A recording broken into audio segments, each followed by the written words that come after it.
Welcome to Budget Council, everyone. Thank you for being on time, even though I wasn't. The briefing meeting ran over a little bit. Apologies for that. So we'll start with apologies for absence. Jennifer, who do we have? Or who don't we have? Lord Mayor, I have apologies for absence from Councillors Gotch, Jafari Marbini and Sim, and apologies for lateness from Councillor Arshad, Councillor Corries and Councillor Ian Williamson. Right. Thank you. Do we have any more apologies we know of? Looks like a fairly full house. Thank you. Any declarations of interest? Yes, Councillor Malik. Thank you, Lord Mayor. Item 8, licensing and gambling, and I'm a taxi driver, is mentioned, Hackney carriage and private hire, etc. Noted. You'll be leaving the room for that item? Well, as I advised by the legal. Yes, Councillor Malik, you'll have an interest in that item, so I suggest that you leave whilst we set the fees and charges. Thank you. Okay, you've had your advice. Great. So we have announcements now. So as you will learn through this meeting, and you've been notified already, we will be having another council meeting, Joy O' Joys, on 24th of February. It will start at 6 o'clock, so there's some confusion over the start time. We're starting at 6 o'clock on 24th of February to do the council tax setting, because we're sort of forced to do that late. We have a quorum of 12, so I'm hoping we will have at least 12 and maybe many more for that meeting. Also, because it's obviously an urgent item, there is a Lord Mayor's charity banquet and a music event on the 15th of March. So I encourage everyone, you've been circulated information, encourage everyone to turn up. It's going to be at the Aziz restaurant, the Tree Pub, and there'll be a 5-course meal preceded by a music event where I will be playing. But don't let that deter you. I will only be doing a small amount. There'll be a really professional band for most of it. So hopefully you'll be able to attend and we'll have a good turnout there. It'll be a good evening. Just another reminder, we're reminded, and it's been circulated, about photographing in meetings. You are allowed to photograph in meetings, but not the public gallery. So if anyone is photographing inadvertently, photographs the public gallery, be aware that we're all fair game here on the council chamber, but the public gallery aren't. So please be aware of that. And also, as a courtesy, if you do intend to take photographs, please just get permission first, or at least raise that so people are aware they can adjust their hair and things before you do it. And I'd just like to say something about the tone of the meeting. I'm hoping we can have a respectful meeting. Budget meetings can get a little bit heated, but remember, we're all here for the people of Oxford. As you can see from the budget amendments, there's a fair degree of agreement amongst us here, and let's just all recognise that we're here to do good things for the people of Oxford, and that budget is an important part of that. So let's have a measured, respectful debate, and please keep the focus on the items we're discussing. Don't want to hear about Brexit or anything like that. Okay, thank you. So, any announcements by the Sheriff? And Leader of the Council, I believe you have an announcement. Yes, just a short one. We heard at the last council about the sad death of former councillor Beryl Keane, and I just wanted to make sure that members had seen that we have been notified of a celebration service in her memory, which is to be on the 20th of this month, so that's a Thursday, from 11:30 at St James's Church in Cowley, and I'm sure a number of us will want to go to that in order to both celebrate her achievements on this council and also to offer support to Brian, Mandy and Martin and families. Thank you for that announcement. And anything from the Chief Executive? Unusually, yes. More by way of explanation than anything else. I will be going to another meeting during the evening that's, sorry to mention it, about post-Brexit community issues, which seems a pretty important meeting to go to. So if you haven't finished discussing the budget, then I won't come back after tea, but I'll be somewhere else. I think it's unlikely we'll finish the budget by then. So thank you for that. And your place will be taken? By Caroline. Great. Okay. Thank you. So moving on to item 4, you have tabled, I believe everyone should have a copy of the procedures for the budget debate. So these are not very similar to ones we've had previously. And so we just need agree by assent. So I don't think we need a vote on this, but just to acknowledge if anyone has any issues with these, they were circulated in advance, they're similar to ones we've used previously. Please raise your hand now and I'll be conducting the budget to the best of my abilities, the budget debate according to these guidelines. Okay, thank you. Moving on to item 5, public addresses, we have none. So now we'll move on to item 6, report of Council's Chief Finance Officer on the robustness of the budget. So I'll hand over to you, Nigel. Thank you, Lord Mayor. So this is the standard report that I'm required to give to you under Section 25 of the Local Government Act 2003. And it comments on the robustness of estimates and also the adequacy of proposed financial reserves. And it's something you should take account of when you obviously discuss the budget. In relation to the robustness of estimates, the estimates and assumptions over the 4-year period have been robustly prepared and they take into account the uncertainty over this period. There's sufficient prudency and contingencies built in to mitigate any risk and any increased risk to income to balance the budget has been highlighted and explained. There's been sufficient scrutiny of the estimates at officer member and member level, taking on board the comments of Finance Scrutiny panel. Just one area to note, actually, the government unusually have not ratified the final finance settlement and don't intend to do so until after the recess on the 24th of February. So there remains a very slim chance of changes coming through the system at that process, but I would urge that is very slim. In relation to the adequacy of reserves, these are laid out in the report. Around 69 million at the moment, reducing to about 50 million within 12 months, and that includes £9 million of working balances. As laid out in the report, SIPFA, the Professional Institute, undertook some resilience analysis of every council in the UK, looking at reserves and balances and other financial indicators. And what that indicates basically is that there is a great degree of subjectivity in the amount of reserves and balances. Looking at the level of reserves in Oxford City Council, that's about 100% of net spend, and that's within a range of 20% to over 300%. And again, that's laid out in the report.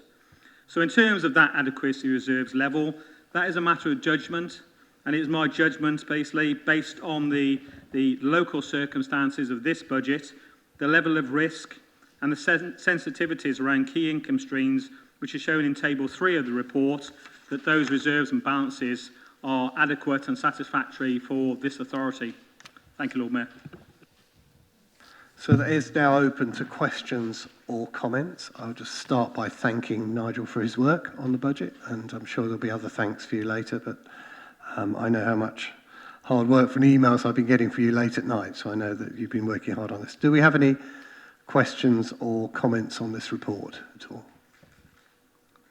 Fine, I have none, so we're just noting by assent to that report, so thank you.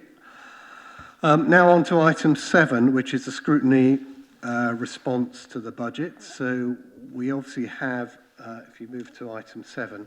So we have Councillor Fry and Councillor Gant, who I think are going to address this item. And I believe, Councillor Gant, you said you wanted Councillor Fry to introduce it, and you'll talk afterwards to the response to the recommendations. James, the floor is yours. Thank you very much, Lord Mayor. I don't know if anyone's had a chance to read it. It's a very exciting document, our budget review. I'm very pleased on behalf of the scrutiny panel that the Cabinet has accepted most, invariably not all, of the recommendations there. The things I feel are worth highlighting because people outside the Council are not fully aware of it. How small is the percentage that we receive as a Council of the budget of the business rates? I mean, it's a very complex formula. The government seems to have mysterious thresholds in the background, but basically we get little over 8% of business rates. And if we give discretionary relief on that, that comes entirely out of our 8%. So we are not getting very much, but nonetheless, thanks to Westgate, we're getting more money right now. But the assumption is over the next 2 years that money will come down significantly under reallocation of the funding. The other thing is, I'd like to stress just how much of the net budget is spent on homelessness provision. It is stated in the report, you know, that as a percentage of the net budget, the gross expenditure on homelessness and related expenditures is about 30%, of which only roughly 1/6 or so do we get back via a grant, which we cannot necessarily count upon in future years. So within the constraints under which we operate as a council, I think we do incredibly well. But again, not every single recommendation was accepted, but I'm glad that the vast majority were. So thank you very much. Thank you very much, and thank you for your hard work chairing that review group. And also, I should have mentioned at the beginning, if people want to discuss any of the recommendations, 23, 24 or 25, they are actually on a confidential appendix because they seem to be commercially confidential, those responses to those recommendations. So if you do want to discuss those, Councillor Gant, or indeed anyone else, then we will need to go into confidential session. So just be aware of that. Councillor Gant. Thank you very much, Lord Mayor. Can I just echo on behalf of the main scrutiny committee your comments thanking the budget review group and James for his typically thorough chairmanship and a very good report. I'd just like to draw attention, if I may, to one of the recommendations, which is recommendation 5 and the response, which is on page 36 of the briefing note, the yellow document, which asks that the Council makes clear how much of the 18 million of climate change capital investment has been spent to date. The answer to that is yes, and the details of that are given in the table which appears on page 42 of the briefing note. And I'd like, if I may, just to draw Council's attention then back to supplement 1, which is the main budget papers on page 5. During the introductory report, in the first paragraph, it talks about this investment, and it says this includes an additional 1.4 million to spend over the next 4 years and an initial 18 million of capital spend over the same period. So that states that the 18 million is to be spent over the next 4 years, where the response to the detailed question makes it clear that some indeed has already been spent. Thank you. Thank you for that. Councillor Turner, do you wish to say anything at all at this point? You have the option to do so. Yeah, only very briefly, Lord Mayor. Probably we'll end up debating one or two of these issues in a debate, and I wouldn't want to spoil everyone's fun later. But looking at it, I mean, some of the spend in the third column is committed rather than spent just yet. So I think we were talking about different tranches of money. Really, there's money which has gone out the doors, money which is committed, hasn't been spent yet, and there's obviously the future spending. I have to say, in drafting the introduction, they were my words. but I was careful to check them with officers to make sure that there was no inaccuracy in them. So, you know, I think that's accurate. Rather than going into a lot of further detail comparing the different tables, I suggest we pick this up in some of the budget debate. Okay, that's fine. So I think we just note that by assent. I don't think if there's any dissent, I don't think we need a vote on it. So just thank you for that report, Councillor Gant, Councillor Fry. So now we move on to item 8, which is Licensing and Gambling Acts and General Purpose Licensing Committees. So we have a series of recommendations on fees and charges. So I believe Councillor Cook's going to propose 8A, and then Councillor Clarkson is going to propose 8B and 8C, and then we'll vote on them together. So Councillor Cook. I propose approval of agenda item 8A. Thank you. And we will need a seconder, so your second, and then we're going to vote on all those three together. So Councillor Clarkson, if you'd like to present 8B and 8C. Yes, I would urge Council to recommendations in 8B and 8C. I guess you can probably, and Councillor Cook will second that bit. There we are. Is there any questions or comments on that before we take a vote on that? So just to be clear, it's agenda items 8A, 8B and 8C on pages 29, 37 and 43. We have a very quiet group. I suspect that won't continue for long. Well, thank you. We'll now take a formal vote on that. Those in favour of 8A, 8B, 8C.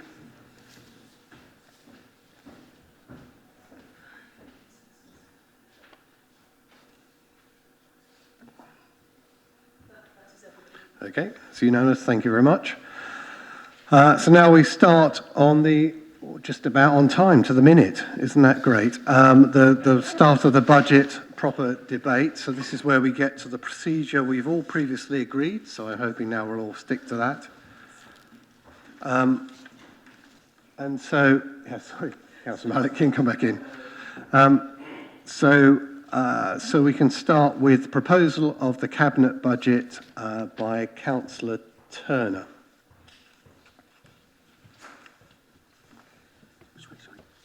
Shall I go this way? Good. Thanks very much, Lord Mayor. It's a pleasure to present the Labour Administration's budget this afternoon. I was doing my sums, and I think it's the 12th time of doing so. And in doing so, as ever, I'd really like to thank our finance team and our senior officers for their hard work. Yet again, they've risen to the challenge.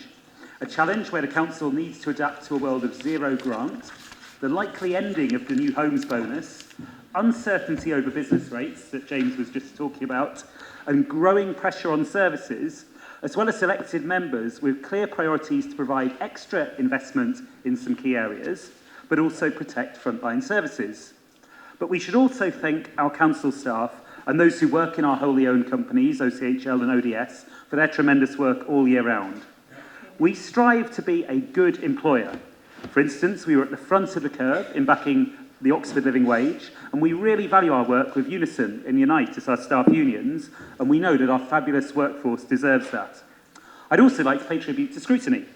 Councillors may know that external audit in local authorities is in crisis and is failing to look at councils' accounts in a timely fashion up and down the country.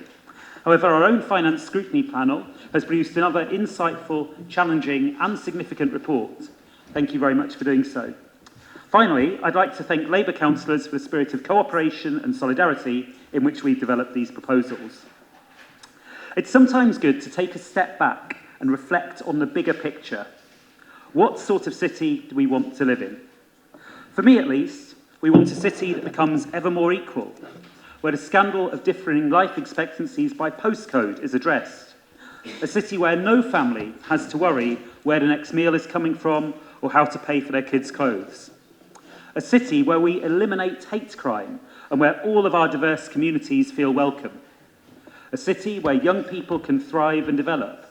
A city where people are healthy, physically and also mentally, and with plenty of opportunities to spend downtime somewhere safe and happy. a city where everyone has somewhere decent that they can call home, and crucially, a city that plays its part in safeguarding our planet for future generations by truly doing its bit to combat climate change. It's my conviction, Lord Mayor, that all of these ambitions are addressed in this budget. A council budget is more than just a collection of numbers, of Excel spreadsheets. It's a series of profound political choices, not just a statement, but an enactment of our values. In our case, the values of solidarity, and of social and environmental justice.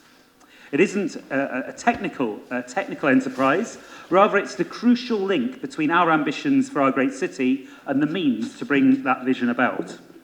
So let's look at those areas of our ambition.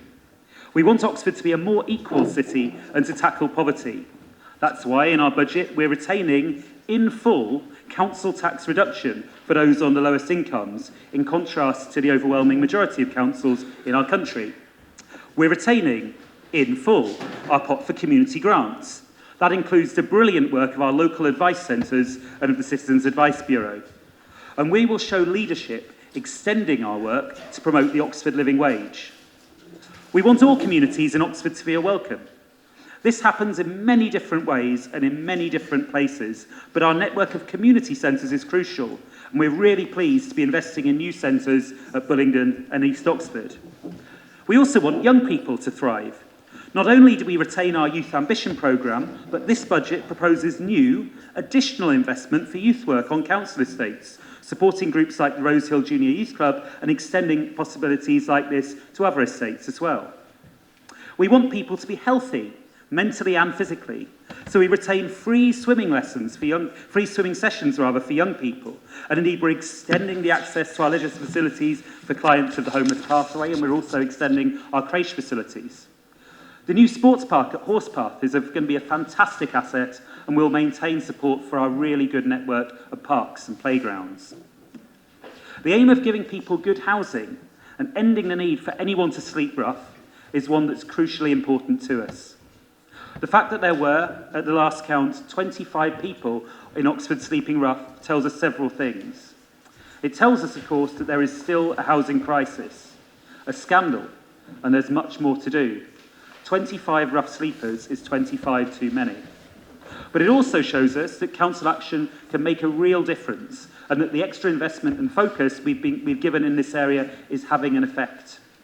And this budget increases by around £1.2 million each year our budget in this area. It has the very highest priority.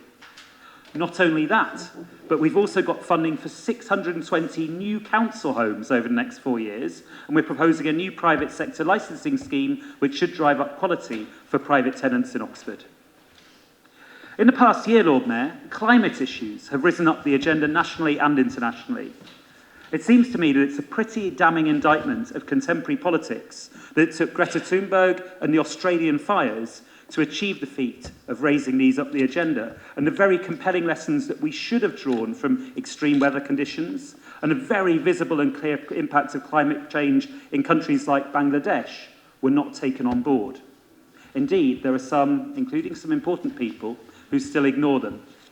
I think it says a lot about Oxford, good things, that citizens are asking what we, as a city council, are doing. It was this ambition to work with local people as partners that led to our groundbreaking Citizens' Assembly.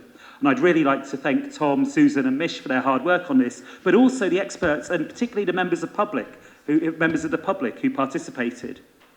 And we're already responding positively.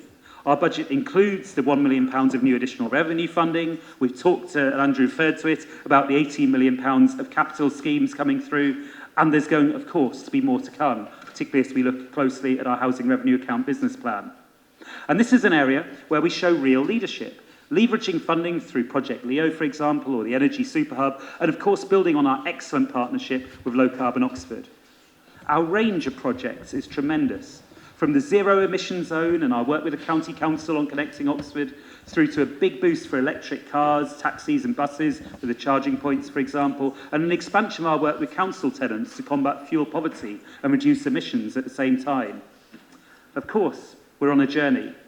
Let's be frank, with the UK hosting COP26, we don't need just a step change in government policy, But also, we need a change in the direction of government policy in many ways as well.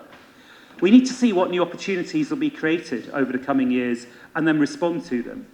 We'll, of course, review our plans with the housing revenue accounts. We'll look to strike the best balance between competing objectives there: new build, retrofitting, investing in communities, and making homes as affordable as possible. But in my view, Lord Mayor, the Citizens' Assembly and this budget mean we're very, very well placed to make the maximum difference we can as a city. Of course, in realising our vision of a more equal, fairer, tolerant, healthy, thriving Oxford, we do so in difficult times, after the decision to willfully run down public services was taken by the coalition government and has continued ever since. There are signs of this everywhere. Every day when I take my son into school, I go past a building which was once a lovely, thriving children's centre and no longer is. The remaining toys in the garden are a very poignant reminder of the happiness that once was there. Many of us heard the evidence given by a former county councillor about her family's experience with mental health services for children and the impact that that had on their family life and on her son. The cutbacks to services in that area and its sheer obvious inadequacy are truly awful. It is deeply depressing that the County Council is cutting back on funding for services for the homeless, just as we are stepping up our level of commitment. And then, of course, we have the benefits freeze, the cruelty of the household benefit cap, the impact of the benefits freeze on the most vulnerable, a freeze that means that very often no properties in Oxford are advertised that can be afforded by people on low incomes. It often feels that we're swimming against the tide. And to successfully swim against the tide, Lord Mayor, to realise our vision of Oxford that we want to see, we need to do things differently. This budget steps up our Oxford model, which is what doing things differently really looks like. Over the period of this budget, we expect to see 8.4 million in returns from Oxford Direct Services in dividends, and nearly 12 million in returns from our local housing company. These companies trade fairly, they embrace our procurement practices, they pay the Oxford living wage, and they do a good job. In the case of ODS, it's going out winning external work, time and time again, taking on and beating the failed array of companies that have profited out of the botched privatisations of public services in the past decade. Lord Mayor, I think we should actually put on record and hear it for Oxford Direct Services, its tremendous workforce and the outstanding work that they are doing in our communities and bringing in income to support our frontline services. Moreover, as we review our procurement strategy, a strategy which has already seen us show very high levels of spend with local suppliers, we'll be looking to go the extra step. And we'll show leadership here too, supporting other anchor institutions in Oxford to make a difference locally. We also propose extra investment in commercial property. I make no apology for that. We asked our officers to think of innovative ways of raising income and diversifying risk. They thought hard, they took expert external advice, and we think this is the sort of work which will enable us to fund our vital frontline services in the future. So, Lord Mayor, in wrapping up, I'd like to ask for support not just for this budget, but for our vision.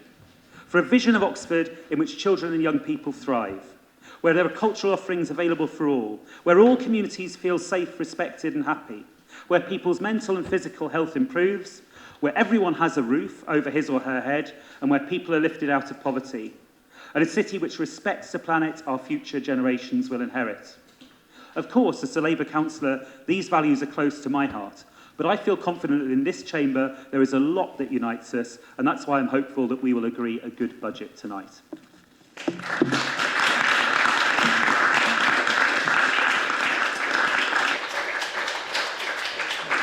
Thank you.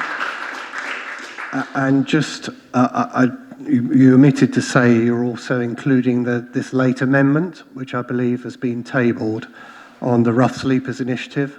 Yeah, Lord Mayor, I'm a very naughty person. I did indeed omit it. So last night, Cabinet recommended exactly that. So, in fact, in line with the Scrutiny recommendation as well, so thanks to Scrutiny, we've received some extra money, which we hadn't initially budgeted for, and the plan is to put that to the homelessness reserve. Thank you for clarifying that. And you need a seconder. I think Councillor Brown's going to formally second at this point. Quite correct, Lord Mayor. Formally second at this point and reserve my right to speak. Thank you very much. So now we move swiftly on to proposal of the Lib Dem budget amendment, which you can see confusingly on the yellow paper. It's not confidential, don't worry, you can speak to it. I think it was just, so it's on agenda item 9B, so I've got it on page 47. So I believe it's Councillor Ross Smith is presenting Lib Dem budget. Thank you.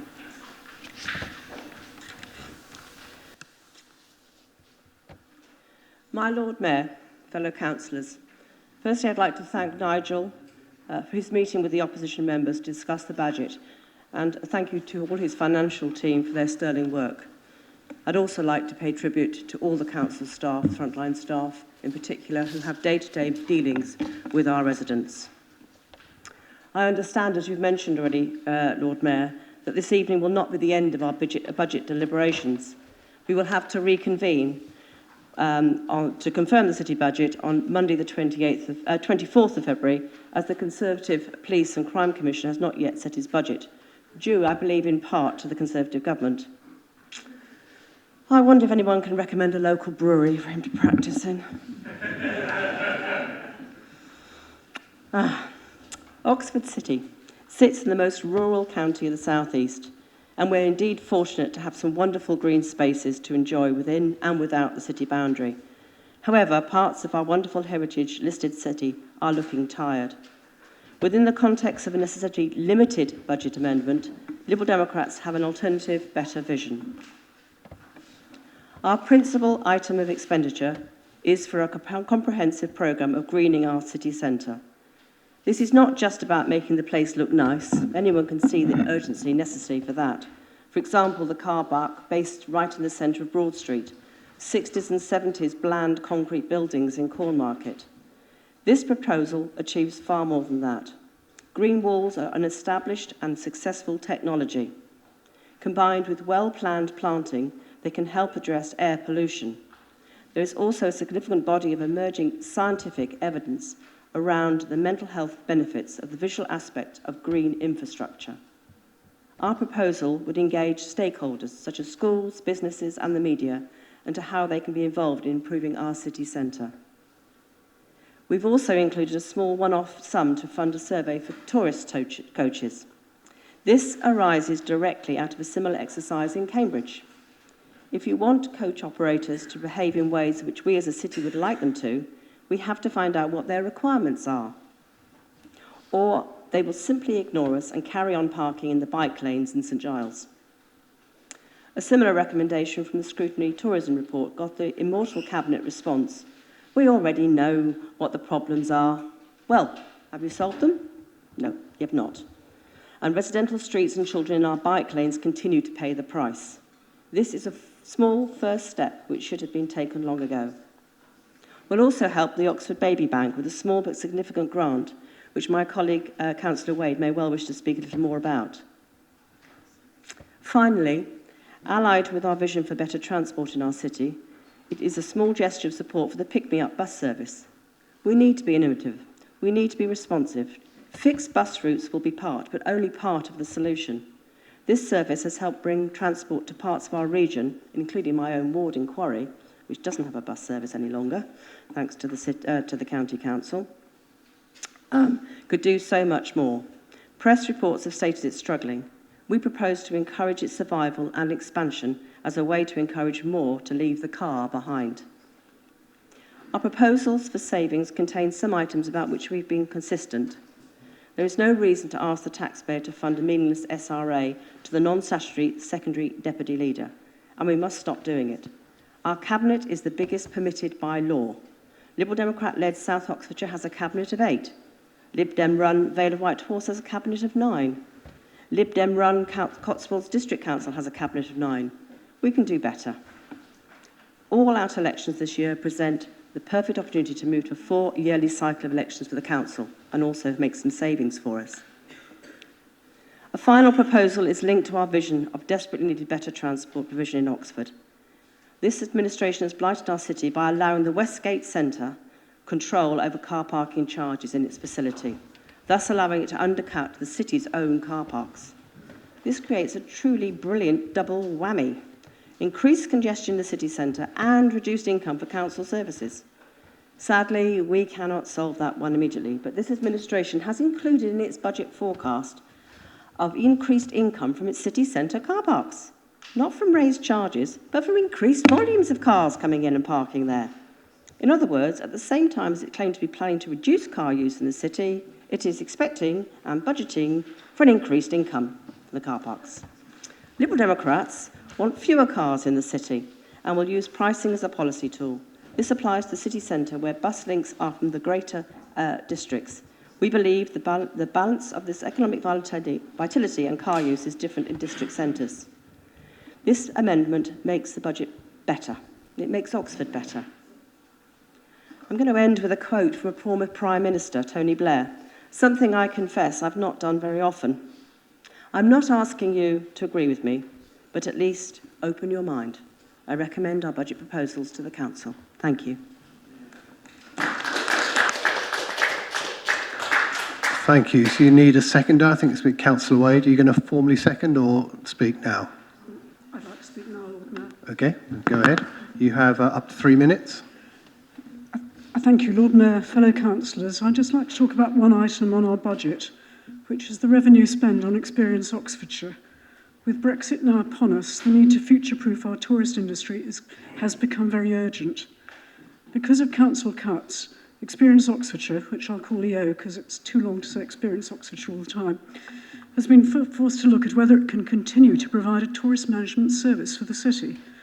If it has to close, and it's asked the council for a decision in March, next month, we would be the only major tourist city without professional tourist management.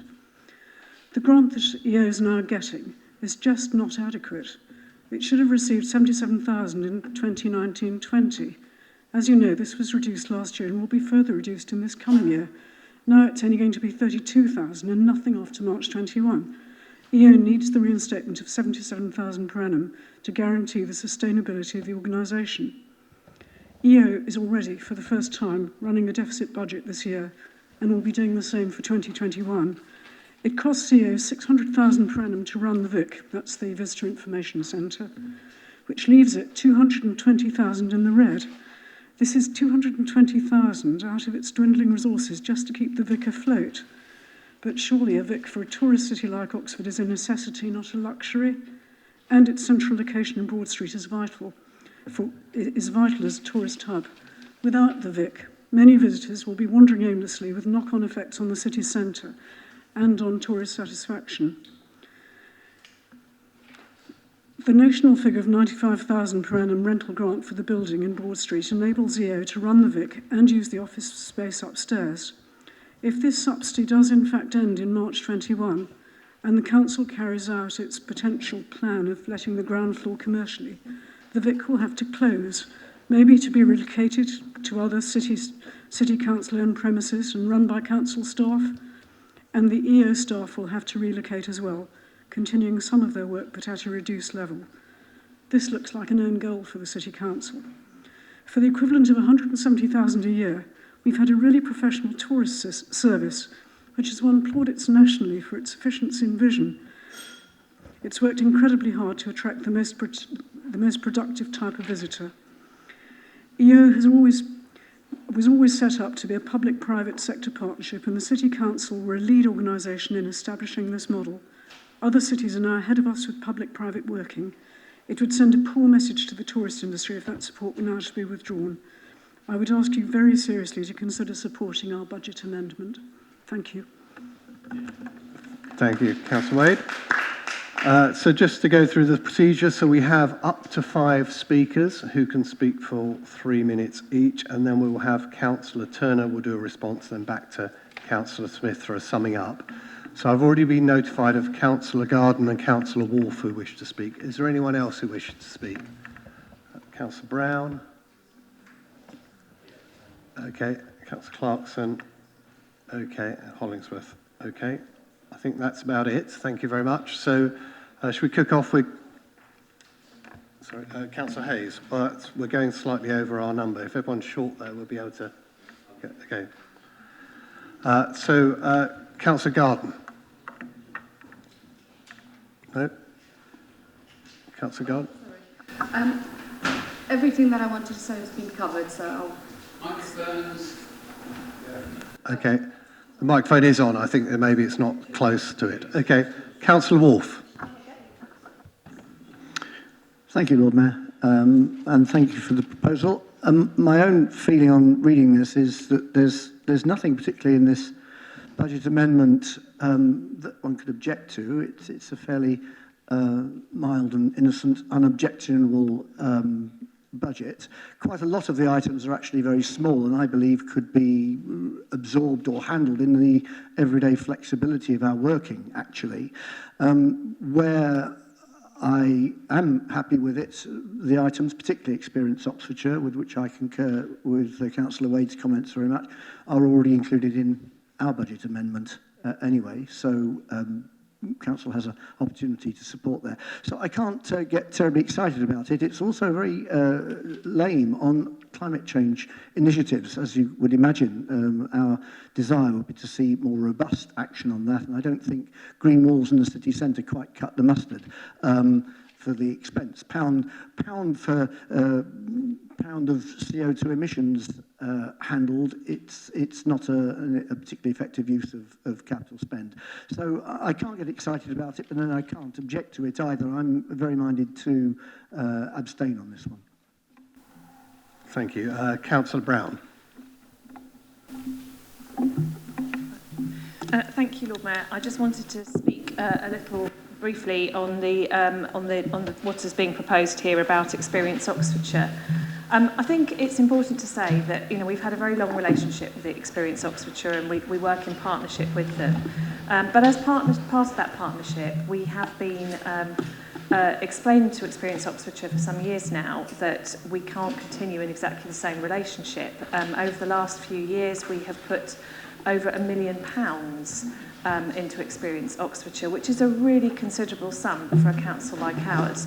So we've been explaining to them for some time now that we needed to make sure that the other partners, both in local government and private partners, businesses, who benefit from tourism in Oxford, which it has to be said, as a city council, we often see some of the disadvantages of tourism in our city, not necessarily all the advantages. So we have been having conversations with them for some time. We continue to work with them. We will be as supportive as we can, but I do think that this budget proposal from the Liberal Democrats is a great mistake. This is not what's needed for managing tourism in our city, and it certainly isn't a good use of council funds to pour more money into supporting an organisation which is of great benefit to a number of tourism businesses who we think need to step up and put a little bit more in. Thank you. Councillor Clarkson. Thank you, Lord Mayor. Yes, I mean, when you talk to residents of Oxford, the people who pay council tax, about things that bother them most about tourism in Oxford, the two things they mention are tourism coaches, particularly in St Giles, and congestion on the streets. And picking up on the tourist coaches and the Lib Dems bid to spend money on a study, the county council are already doing that. They are already going to carry out a study. Alex and I had a meeting with them within the last fortnight where they confirmed that this was going to happen. Experience Oxfordshire, we know, do an excellent job and have been recognised nationally, but I think we have to be honest with ourselves, and when we're talking to our residents, that improving the tourism for the people who live here isn't something that can actually be delivered by Experience Oxfordshire. It's something that is best delivered through the city and the county councils working together on tourist coaches, and most of the road tour parties who cause the high levels of congestion don't go anywhere near near the visitor information centre in any case. while, you know, it's worth having a look at what other cities are doing. I suspect that a lot of other councils are having very similar difficult discussions at the moment. The New Forest no longer has a visitor information centre. Haworth, the home of the Brontes, hasn't. And Salisbury very, very nearly closed their visitor information centre, pulling back at the last minute after the Novichok poisoning. So it's happening. Lots of Scottish towns have lost their visitor information centres. A lot of this is due to cuts in council, but also with the advent of more app-based tourist apps. And I think, you know, we need to look forward rather than to look back. And I think we have supported EO over the years. We will continue to work with them on shared aims, such as improving the quality of the tourist experience and lengthening stays. But the loss-making visitor information centre, I think, is a model which no longer works. And I think we need to be very careful about putting public money into that when it delivers very questionable, if any, benefits to the people who vote for us. Thank you. Councillor Hollingsworth.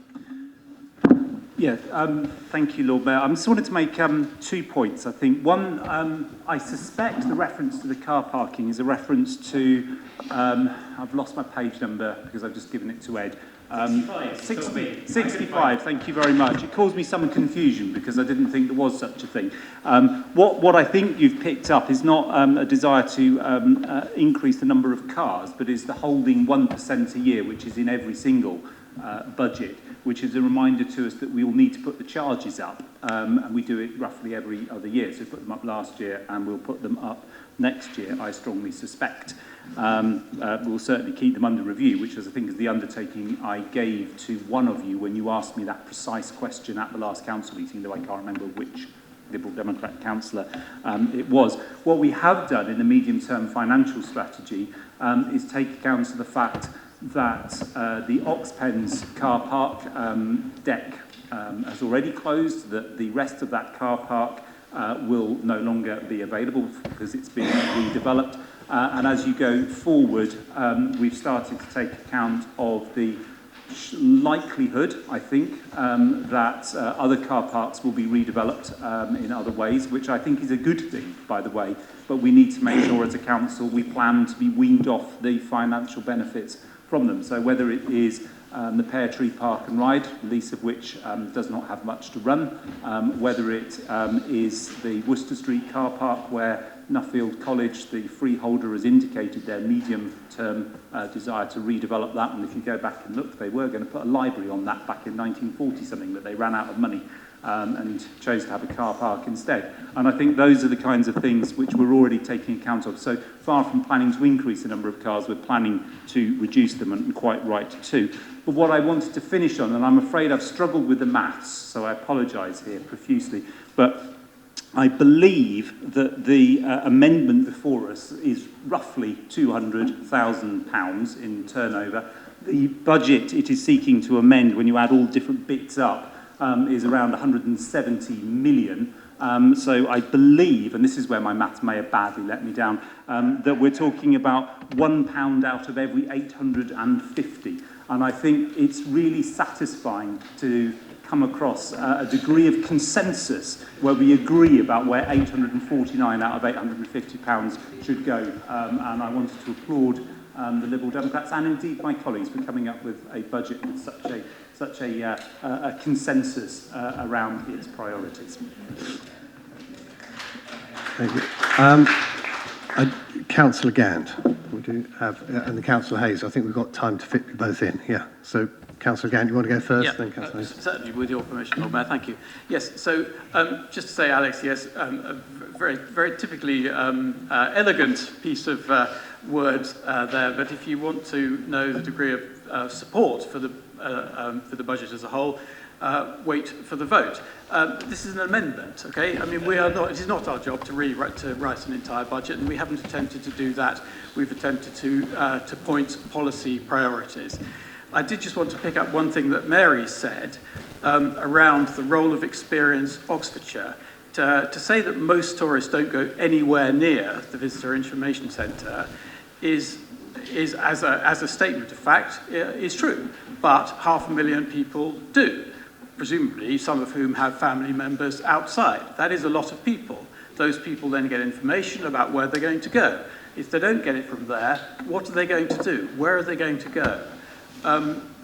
And I was very struck by one phrase that Mary used, which was that we shouldn't be supporting what she described as a loss-making visitor information centre, which seems to me to be a fundamental misunderstanding of what it is that is being provided here.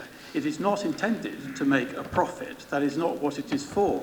It is providing a service, and it provides a service to the entire city, to the residents and to the visitors, and we believe that this council should be taking a proactive role in supporting them in doing that, as they have done so professionally up till now. Thank you. Councillor Gowan, we do just have time for Councillor Hayes. Thanks, Lord Mayor. Thanks to Ros and Liz for contributing some ideas to the budget debate.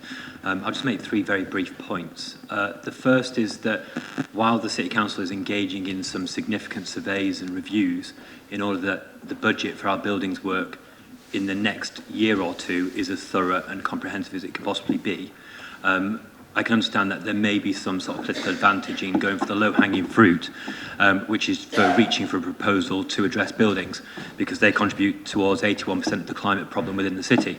So I'm astonished that even in terms of trying to seek political advantage, there's not anything about buildings in this particular set of proposals. The second thing is around transportation. I totally understand the need that you press upon us for encouraging better bus services and encouraging better bus flows, but it's almost like connecting Oxford as a proposal isn't on the table. We'll be able to reduce the number of buses on our road by up to a third in order that we can have them flow more easily and potentially strengthen services. And then the third point is just to make the point around biodiversity. I think you're right to say that there's a real desire within the communities of Oxford for enhanced planting and more biodiversity, but I think that that has to happen in a really considered and thoughtful way. And there's a significant piece of work going on at the moment in order to review the best possible opportunities for enhancing our biodiversity. And I'm not really sure that suggesting a piece of work here without that thoughtful consideration is the right approach.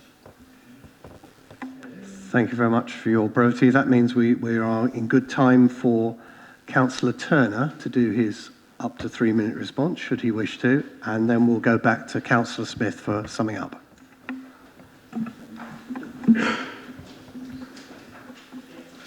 Thanks, Lord Mayor. I'll give it a go.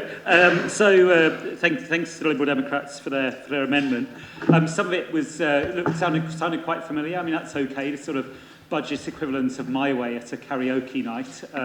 It's not the first time we've heard about the suggestion about reducing the size of the cabinet. It's a discussion you can have. I mean, I'm not sure if I'm completely honest.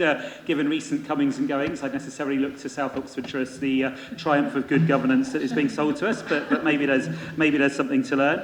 I also sympathise with the repeated Liberal Democrat call for fewer elections to take place. You know, that's a point they often make and a point we're not in a rush to accept. I mean, there's, I think, three things really which I would want to emphasise. One is that I think a point which across the council chamber we've discussed quite a lot is around the need to be quite restrained in terms of putting things in the capital programme which don't have a business case. And I thought I heard the Liberal Democrats welcome the changes in our process when we said we would exercise restraint. I thought I heard that until I saw this amendment, and now I see a great big greening the city centre capital budget amendment where we've not talked about a business case. So I do think it would be really rather a shame, having undertaken to change our capital processes, and not to put things in where we're not sure about the feasibility and where would the timescale for spending the money for that then to fall at the first hurdle. I also think, frankly, the proposal on car parking is pretty reckless. I don't think, and I appreciate that the Liberal Democrats have got their figures from the officers, 5% resistance on this is going to be sufficient. And I certainly don't think we ought to be taking money from what Alex explained is a base which will decline and putting that into ongoing services. I think there'd be an argument which we could have about whether this is the right thing to do for one-off expenditure, but I'd be really cautious about doing that with ongoing services.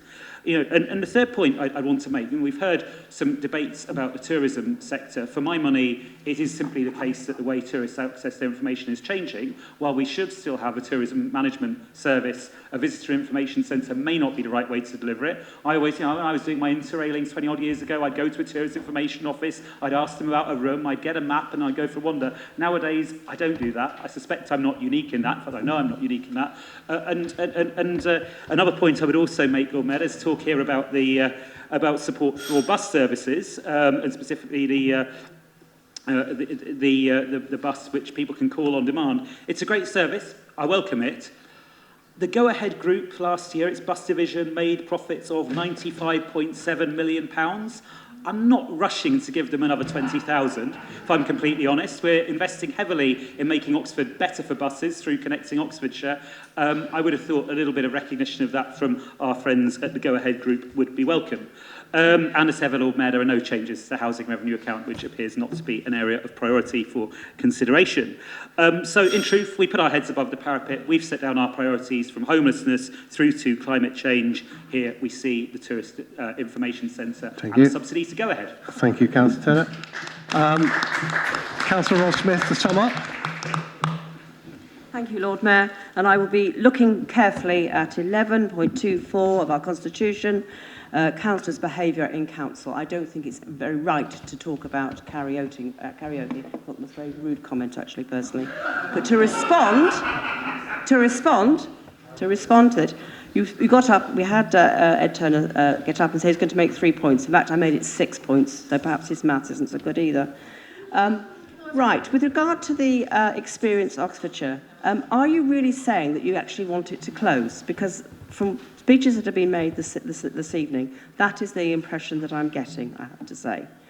And I'd actually asked Councillor Brown what exactly the council is going to be doing with regard to supporting Experience Oxfordshire. I couldn't hear anything you actually were definitely, concretely going to actually do to help.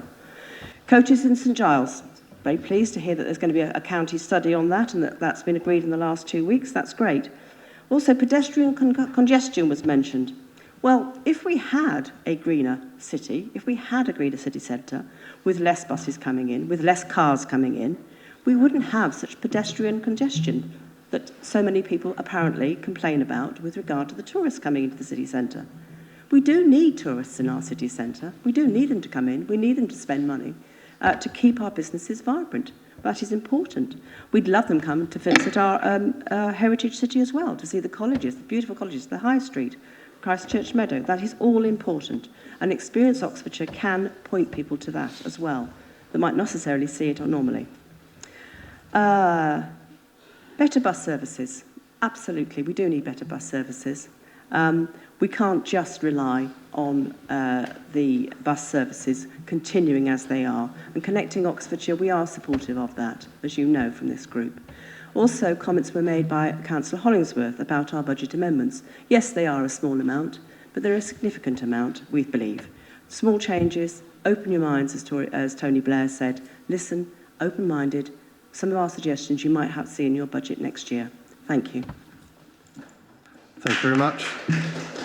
Councillor Smith, so we're now voting on the Liberal Democrat proposed budget amendment, and we're voting, just to be clear, on the revenue, the HRA and the capital elements of it at the same time. So I'd like to see those in favour, please show.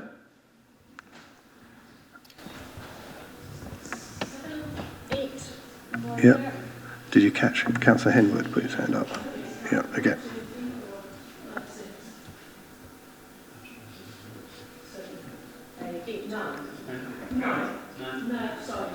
Yeah, thank you. And those against?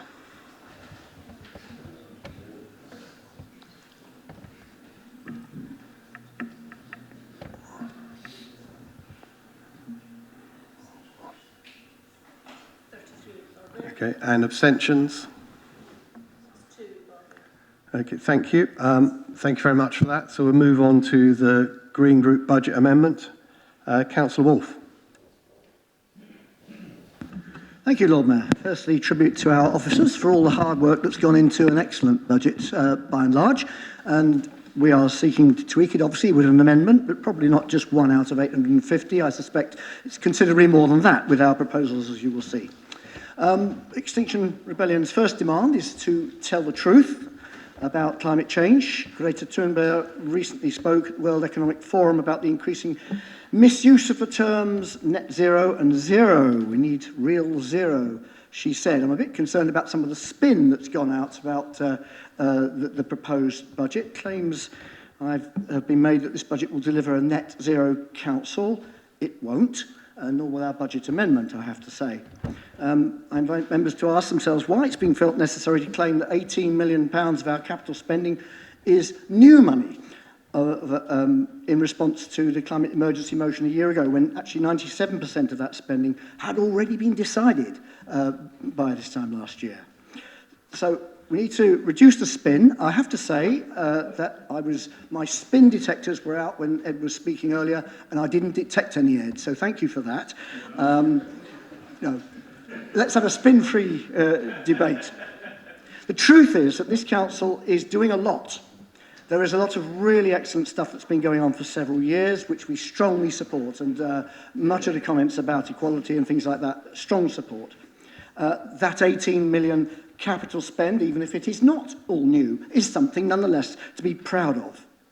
But when we say, as we often do, all of us, we need to be doing more, then we need to demonstrate that we actually mean that, and that we have an idea what more we can do, and that we will do it. A year after our declaration of a climate emergency, in which we've held a citizens' assembly that wanted quicker reductions, I think most Oxford citizens would expect to see a budget that better reflected their concerns, if we could possibly manage it. Yes, this budget includes some welcome spending on carbon reduction measures, slightly more than in previous years, but, for example, it is not right to proclaim a switch to green electricity when this was something that the council previously procured and then stopped. That spin. Now is not time to go into the detail, but these points have actually all been raised by Scrutiny Committee and its associated subgroups. They're in the minutes. In keeping with our desire to tell people the truth, I will not claim that our green budget amendment will alone deliver a zero-carbon council, let alone a zero-carbon city, but it will get us quite a bit closer than the administration's budget as it stands. So, to the proposals in more detail. Revenue first. On the revenue budget, we have raised car parking fees, reflecting the fact these have not risen in line with inflation, and we have increased by 50p the cost of an individual park and ride visit, which is only half of the increase that the administration themselves were proposing only a year ago. And we've used the money raised to reverse some of the budget cuts that we find unpalatable, many of which have also been raised by the Budget Review Group. In addition, we would generate a return from our capital investment in renewable energy projects, more of which later. Without a better understanding of our wider properties and procurement carbon footprint, we cannot make the all-important decisions. Many of our emissions are not included in our current carbon management strategy, and so our net zero targets are misleading. We need to employ, therefore, at least a new half-time carbon accountant to develop proper annual carbon budgets. This is a theme I've banged on about quite a lot. We would also put extra money into tree planting, green neighbourhood grants, which will provide a significant fund to allow community groups to take forward ideas and activities post-Citizens' Assembly. And there's plenty of good stuff going on in Marston at the moment. We would also reverse the cancellation of our subscription to APSE Energy. This is a nationwide local authority green energy partnership, which we have much to contribute to and which will become increasingly important. Let's stay in. We would reverse several other cuts. The out-of-hours noise service, really important. The Oxford Living Wage budget, why cut it? The town twinning budget, which becomes more important post-Brexit. We would reduce the level of cuts being made to Experience Oxfordshire, which I see and understand not as a visitor centre, but as our destination management organisation. And the city needs destination management to be done well. Our proposal is more humble than the Lib Dems amendment, but I think we need to be engaged with them and have a voice that is taken notice of. Last but not least, we are very concerned that over the next 4 years, I'm working from a script here, the homelessness reserve is being emptied. We would top this up to the tune of 100k per year, though in light of the additional recommendation that's just come through from Cabinet, I guess that may be, give us a little bit leeway on our budget amendment. So I'll keep it in the budget anyway, keep it in the amendment, we can still vote it through, and if it's covered, great. Turn to the HRA budget. On the HRA budget, we've made a small change to provide additional funds to build affordable housing units on the currently vacant Cave Street site, 550 square metres, owned by the council. This is in addition to redirecting money from the housing planned for the East Oxford Community Centre site. Now, we've been proposing this since last summer. This is not some last-minute whimsy. The Cave Street site is 20% bigger, it's better located, and we own it. It's what our housing company is for. Let's do it. That's all on the HRA. Moving to the capital budget. On this one, I am not sure the average Oxford resident would understand why we were proposing to borrow over £67 million to invest in, as yet unspecified, commercial property outside the city for a 1% net return, especially given the UK economy's stagnating growth and future Brexit-driven uncertainties over the next couple of years. The National Audit Office has today said that they are concerned about local authorities doing this, being, I quote, left badly exposed in the event of an economic recession or a property crash through burgeoning property investment. The chair of the Cross-Party Commons Public Accounts Committee is talking of, and I quote, serious alarm bells about this sort of investment. Just because loads of other authorities are doing it doesn't mean we have to follow suit. That policy did not serve us well with our little Icelandic bank mishap. So let's not run that one again. BBC South today reported last Tuesday that West Berks have decided to opt out of continuing their purchase of commercial property outside the borough because they say it's lower risk to get returns from investment in green energy. That's a Conservative council, I believe. The world is changing fast and we need to keep up. Accordingly, we have in our budget cut that in half and we deploy most of the money saved, £20 million, into green infrastructure and community energy projects, getting a return, a reliable return on council money, as well as reducing carbon emissions. I think that, rather than property speculation, that is more what the people of Oxford would think our job was. There are many green investment opportunities available. Of course, we would need to go through a due diligence exercise before deciding on specifics, just as we would do before investing in our as yet unspecified commercial property, of course. We wouldn't not invest in some commercial units, but they would be small business units more locally, cooperative, social enterprise units on the East Oxford Community Centre site, where it would belong better. As I've said, putting 20% more housing than is planned for the East Oxford Community Centre on the larger Cave Street site, linked to the HRA bid I've mentioned earlier. Again, I think that is more the sort of thing our residents would expect their city council to do, build more housing and encourage local enterprise. The Citizens' Assembly was unanimous in declaring that it makes no sense for any new build property to be anything less than zero carbon. Surely they would expect to see that reflected in our budget. We said we were going to act on their recommendations. If we don't, what was the point of the Assembly? Therefore, we proposed the setting up of a £2.9 million passive house fund to ensure that all new council buildings are future-proofed. Please note, however, there is some doubt as to whether that money would be needed, because the cost of carbon-neutral housing is now comparable to constructing to current building regulations. But we wanted to make sure in our amendment that there is no excuse for building housing that from day one will need to be retrofitted. It doesn't make sense.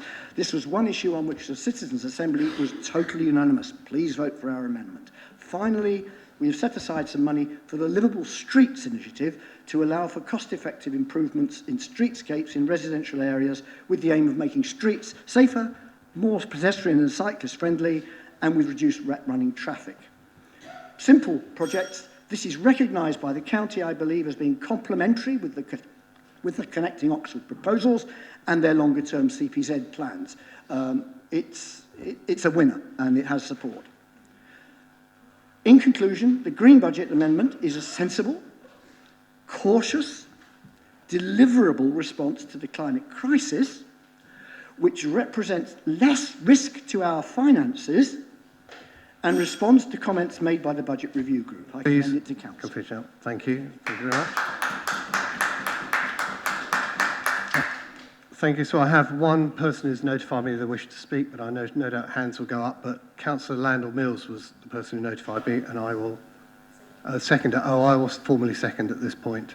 And I've got then Councillor Ros Smith, Councillor Linda Smith, Councillor Rush, yeah, and Councillor Hayes, Councillor Tidball, and I think Councillor Rowley, and I think Councillor Gant. Okay, I think that's probably it. Councillor, well, one more if we'll fit you in. Councillor Howlett. Okay. Well, hopefully I wrote everything down. I can't read my own writing now. Okay. Councillor Landell Mills, I think you were first. We welcome this thoughtful and principled amendment, and I think as a group we are largely aligned, though maybe not entirely. Among the spending commitments, tree planting, green neighbourhood grants and restoring support in full to Experience Oxfordshire are aligned with our priorities and demonstrate a shared analysis of important challenges not addressed by this administration. The proposal for a new post to support the implementation of decarbonisation in policy is interesting and innovative, and in line with our thinking around planning and house building and similar kinds of initiatives being taken forward by Liberal Democrat councils around the country. Our Green colleagues have come to the same conclusion as us about the need to increase car parking charges in the city. Where we differ is they wish to raise park and ride charges, while we wish to encourage drivers, to use them, and look forward to seeing the cost of park and ride for the parking and bus or both fall significantly. We share the concern voiced in the Green proposals about investing too heavily in commercial property and welcome our Green colleagues' proposal to diversify city investment into renewable energy, a proposal we see as being practical, profitable and principled. As I think has been exercised, the proposal for embedding passive house standards, if necessary, and I think I emphasise if necessary, is welcome precaution, but it may well not be necessary. I support this amendment, and I hope Labour councillors who share our vision of a sustainable, diverse and entrepreneurial society will do so too. Thank you very much. Thank you. Just to be clear, I have Councillor Ros Smith, Linda Smith, Councillor Rush, Councillor Hayes, Councillor Tidball, Councillor Rowley, Councillor Gant, Councillor Howlett, and I think probably you all have to be brief to fit everyone in. So I might have to chop you off the end, Richard. Sorry about that. Sounds painful. Councillor Ros Smith. Thank you. Like my colleague Tom Mills, I do actually support a lot of what's in the Green budget as such. As he's mentioned already, the increase in the park and ride charges I am not happy with. I'd love to see that as, again, to be a free park, in fact, actually. Although there's no such thing actually as a free parking, because you still have to pay business rates actually on the actual park itself. So I can't support it for that reason.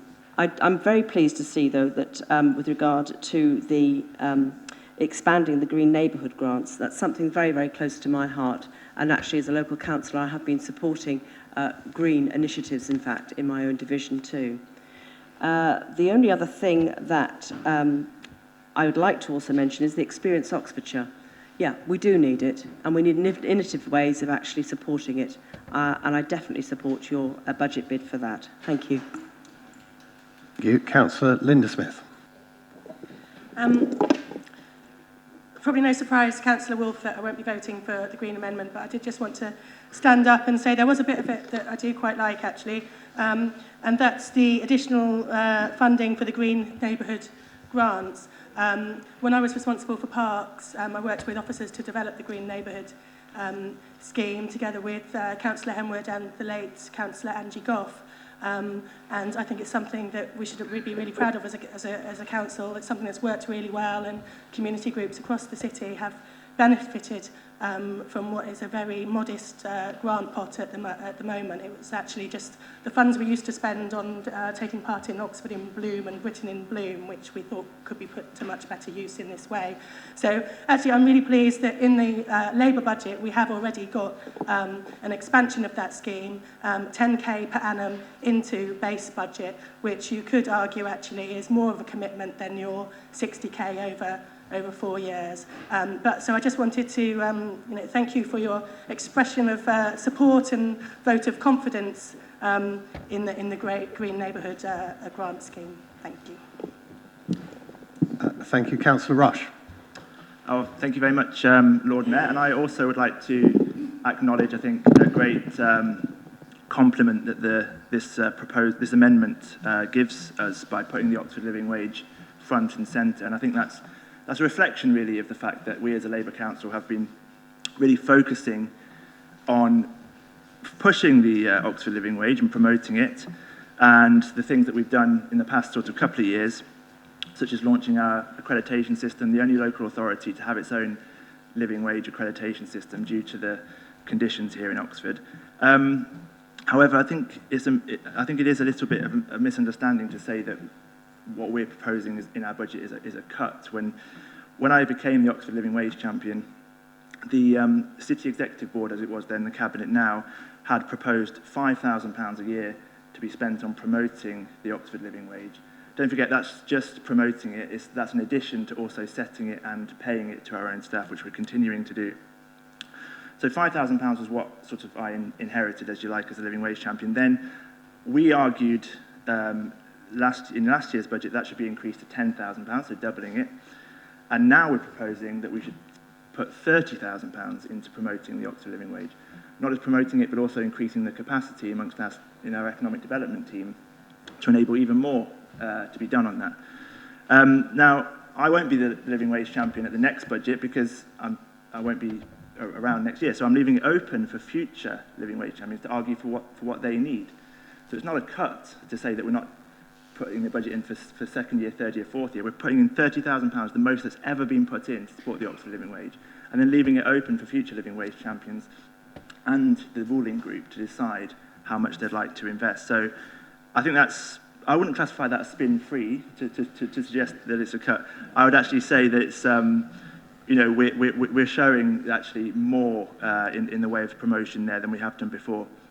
And what I'd also say is that the Oxford Living Wage, I think, is an example of how our budget, when we get to that, is the Oxford model in action. I think it would be very straightforward for us just to simply take the Living Wage Foundation's rate off the shelf and use that, but we've decided to be proactive and set the living wage to local conditions, which is why it's higher than the Living Wage Foundation's rate. And we've put in the resources to actually back that up and promote it. So I would like to actually contest the way that the Greens have presented it and encourage everyone to vote with the unamended budget that we're going to propose to really back the Oxford Living Wage. Thank you. Councillor Hayes. Councillor Hayes. Thanks, Lord Mayor. I want to welcome the Green proposals to the budget debate and thank Councillor Wolf for his contribution. I'm not going to dwell much on his allegation because I think that's to pull me down a rabbit hole very deliberately, and I'm not going to do that. I don't recognise what he's saying. I think the fact he's sticking his tongue out cheekily suggests that he knows very well what he's doing. I want to address the substance of what he's saying, really, which is to talk to his recommendations around bringing forward passive house standard buildings, and secondly, talking around the vision thing. So on passive house standards, the administration is very engaged, both within the council and outside, with people who have got a passion for climate issues. Internally, we've got the Scrutiny Review Group, which Richard Howlett is chairing, and which the Lord Mayor is currently on.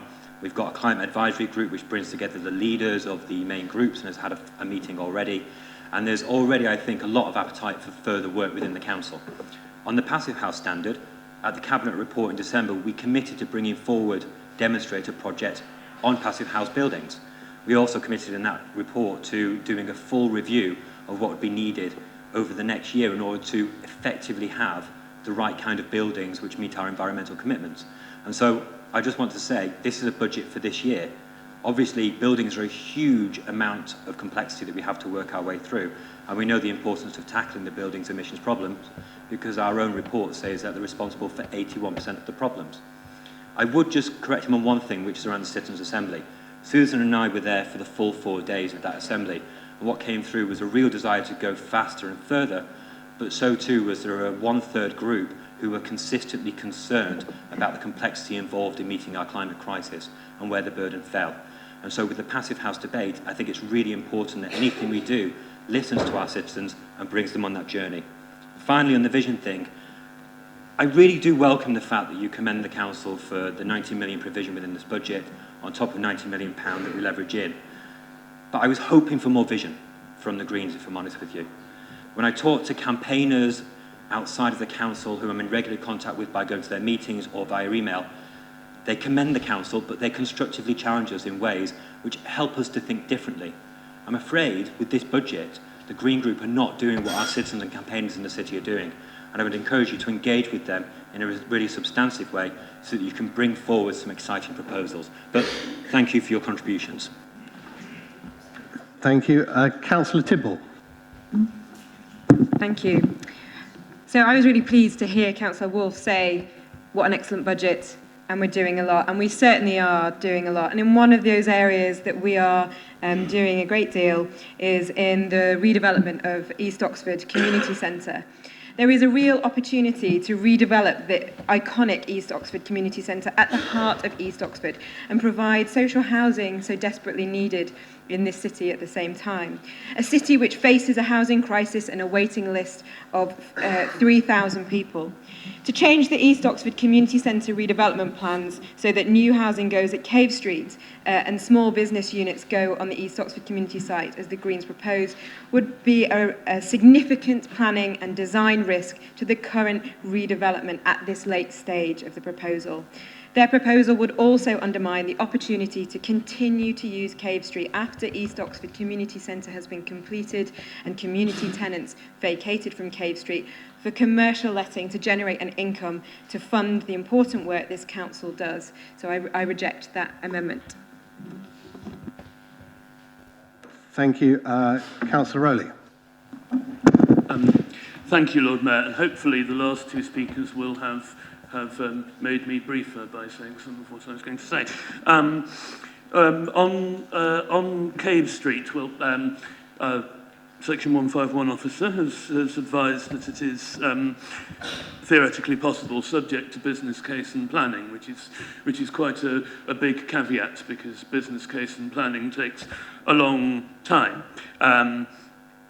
We know that in an ideal world, the users of East Oxford Community Centre would like some extra space, but under this proposal, they would get no extra space. It would be given over to small businesses, except that they would have less potential space they have now in Cave Street, which is a protected employment site that would be lost under this proposal, and the desperately needed affordable homes, where I do think we have a potential for an exemplary development, and the new community centre, which is also very much needed and for which people have been waiting for years, would be delayed by more years.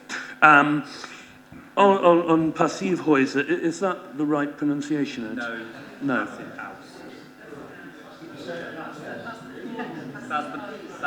Please continue to speak, Councillor Rowley. Sorry, I was trying to use the plural because I do hope, I do have every intention of building a lot more than one. As Dick notes himself, though, there is some doubt as to whether this fund will be needed.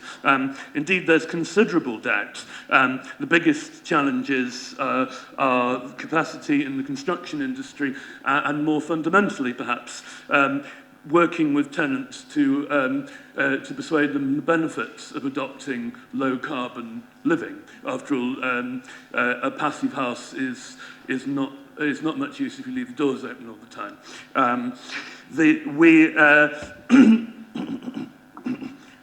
There's a big piece of work which is going on to build up the capacity and the will to do this. We certainly have the will We certainly have the will to do it, and it needs to be, I have every confidence that we can achieve exemplary developments and grow from there. It needs to be done as part of a well-worked-out business plan and not as an addition or a one-off. So that's why I'll be voting against that proposal. Thank you. I'm in a rather difficult situation. I have to second, and I've reserved my right, but if I then go to Councillor Gant, I will lose my 3 minutes. So I will I'll do that. So I will push ahead. So just in my role as to taking off my chair's hat, I now have to second and speak to the Green Amendment. And just to go through, thank Councillor Landell-Mills for his support. Councillor Ros Smith, I take your point about park and ride charges, but they are undermining county bus services is the evidence. And as we need fewer parking spaces, we will redevelop those sites and we'll get value out of them in different ways, which also addresses the point about relying on car parking income in the longer term. I agree, as car parks close down, we will get our revenue through other means, through that land. Linda Smith, thank you for your support about Green Neighbourhood grants. Yes, we like the idea a lot and recognise the 10k in there. We thought that worthy of a further increase of 15k a year. Councillor Rush, it is a cut, yes, of 30k. I accept that 3 years ago it was 0, and now it's up to 30k. I believe less than 20 organisations have signed up. I mean, it's something which, a bit more than that, but there's certainly a lot fewer than the number of organisations in Oxford, and I think it's worth to continue that. And we shouldn't have to rely on the goodwill of your successor to actually continue to invest in the Oxford living wage. Councillor Hayes, yes, hopefully more than demonstrated products for Passive House. We know the biggest impacts of buildings, and the benefits to tenants, of course, mustn't be forgotten of Passive House, roughly £600 savings in bills. Nottingham Council, Southmore have done things by capitalising the money, the savings, through a comfort charge to residents. And I'm being notified here. Councillor Tidball, I think there's a lot of confusion over when we talk about Cave Street site. We are not talking about the current site occupied by business units. We're talking about the site next door where the garage is, which is the site which we're talking about redeveloping. Councillor Rowley, yes, I think I've talked about the Passive House and the work being done by Southmore and Nottingham, and I think that's it. So I've just responded to all those comments, and I hope people see it fit to support the Green Group budget amendment. Thank you. And over to Councillor Wolfe to sum up. Councillor Turner to respond. Sorry, then Councillor Wolfe to sum up. I was jumping over you, unintentionally, of course. Anyway, not a problem, Lord Mayor. Thanks to Dick and to yourself for the amendment. Every year, Dick's a very good colleague, and every year he's generous in his words about the budget. I don't think I've heard him call one of our budgets excellent before, so that's we really are getting somewhere. No, it's appreciated. I think it shows what a lot unites us, and I also appreciate his good humour. I suppose there's one small thing, and then I suppose there are two big picture things I'd like to say. I say the small thing, and it builds on what Martin Rush was saying, is around presenting the fact that one-off measures in the budget are one-off, and then putting in the amendment saying, oh, we'd like to continue that, and that way we're getting rid of a cut. I really don't accept that logic. And if you don't accept it on living wage, then it is really, really cheeky, to be honest, in relation to what's on international links. Now, look, what happened was we said, because we got some new twin cities, we wanted to invest in setting those up, and so we put a bit of extra money in. And in particular, we put in £2,500 for erecting new signs at the entrance to Oxford. Quite obviously, we are not going to run around putting in new signs saying, welcome to Oxford, trimmed with Oxford and Padova, as well as our additional ones, every year, because that would be silly. The signs are good for more than 1 year. But the way the Green Budget is presented, they are accusing us of making a cut to town twinning because we're not running around re-erecting signs that are perfectly good. Again, on the spin monitor, I have to say that is a little bit naughty. On two sort of more serious things.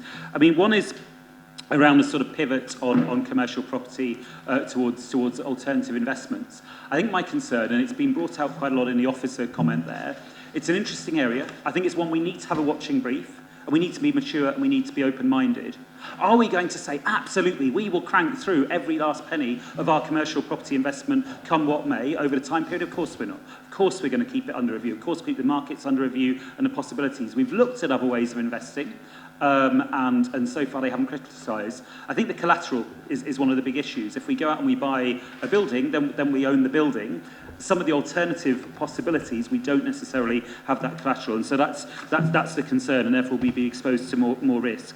I mean, the other is, just as the officers have highlighted, this would be an extra £2.3 million of borrowing, and I suppose we've got to weigh up the risks and opportunities as a council, and we may well find ourselves tied up into too much borrowing, which then would lead to cuts on the general fund revenue. So I can't support it, but I welcome the spirit in which it's presented. Thank you very much. Councillor Wolfe, to sum up. Thank you very much, Lord Mayor. Well, thank you. It's not the first time I've heard the response from the opposite benches to the Green amendment, which is, we like nearly everything that's in it, so we're going to vote against it. That wouldn't be the first time I've heard that. I haven't actually heard very much in what's been said that would be a reason for voting against it, actually. There are comments that which are actually fairly minor, but nothing actually that I've heard, apart from perhaps a couple of comments, that might be a reason for actually voting against. I mean, Councillor Tibble's made the point about the East Oxford Community Centre and the potential delays to the proposed developments on the East Oxford Community Centre site. I appreciate that. I mean, the source of frustration is that we've been putting forward those proposals for K Street for many months now, and nothing's been done about it. So any delays that are introduced, have been introduced not by us, but by other people not acting on the proposals and considering them properly. The passive house standards, I mean, there's clearly a lot of support for that. 2.9 million, having it there. The point is, we don't want demonstrator units. We want to hit the ground running by actually building ruddy things. We know they can be done. We know it can be done if we have a fund there that makes sure that we can do it when we're doing it.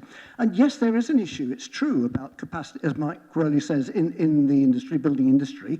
All the more reason for having that fund there, because it's also then building up local trades skills. Oxford needs to take a place in doing that. Maybe we could create apprentices, I don't know, to make it happen. Okay. I was going to say that actually the biggest item on our budget agenda, which is about the capital investments in commercial housing, has not actually been commented on until Ed then pulled it from the rug from under my feet, because he has commented on it. From what he says, it sounds like actually there is thinking going on that maybe this isn't such a great idea. The one comment I would make on that is, you invest in commercial property, you've got collateral. The collateral's in the form of buildings. Buildings need maintenance, and with increasing requirements on energy efficiency, beware of what you're taking on. If you invest in property and buildings, it may come back to bite you. Whereas if you invest in ongoing green energy, you can't lose. We know that's the way that we're going. Thank you.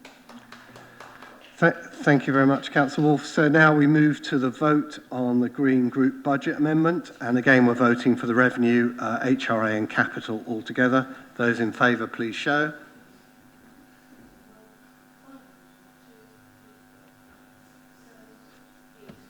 Those against?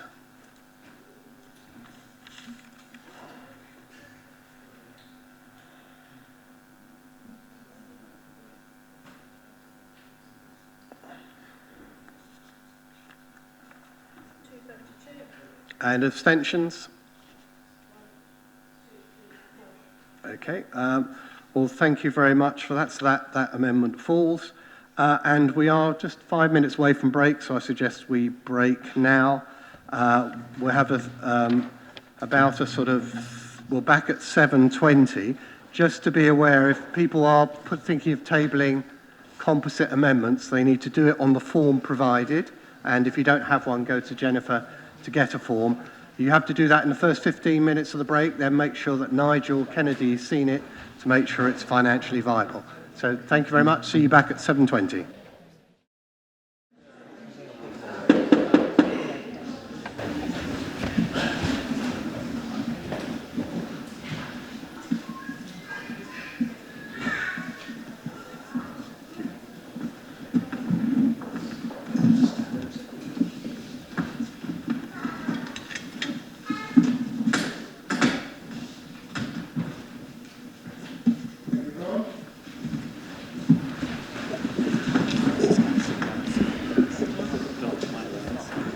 Thank you everyone for the very civilised budget debate earlier. I hope we will continue in the same vein for the remainder of the business. And we do have a composite or an amendment from the Liberal Democrats, which I believe is going to be proposed by Councillor Liz Wade. And so I'm proposing just to take a proposer, a seconder, and one response from Councillor Turner, and then we'll get to vote on that. Councillor Hayes.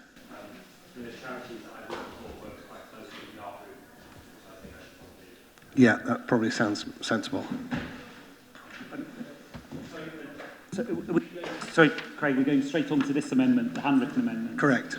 Yeah, so I just called a word of Anita. Anita doesn't require me to leave the room, but I think I will leave the room because it's an allowance that I receive. Didn't ask to receive it, but I do receive it.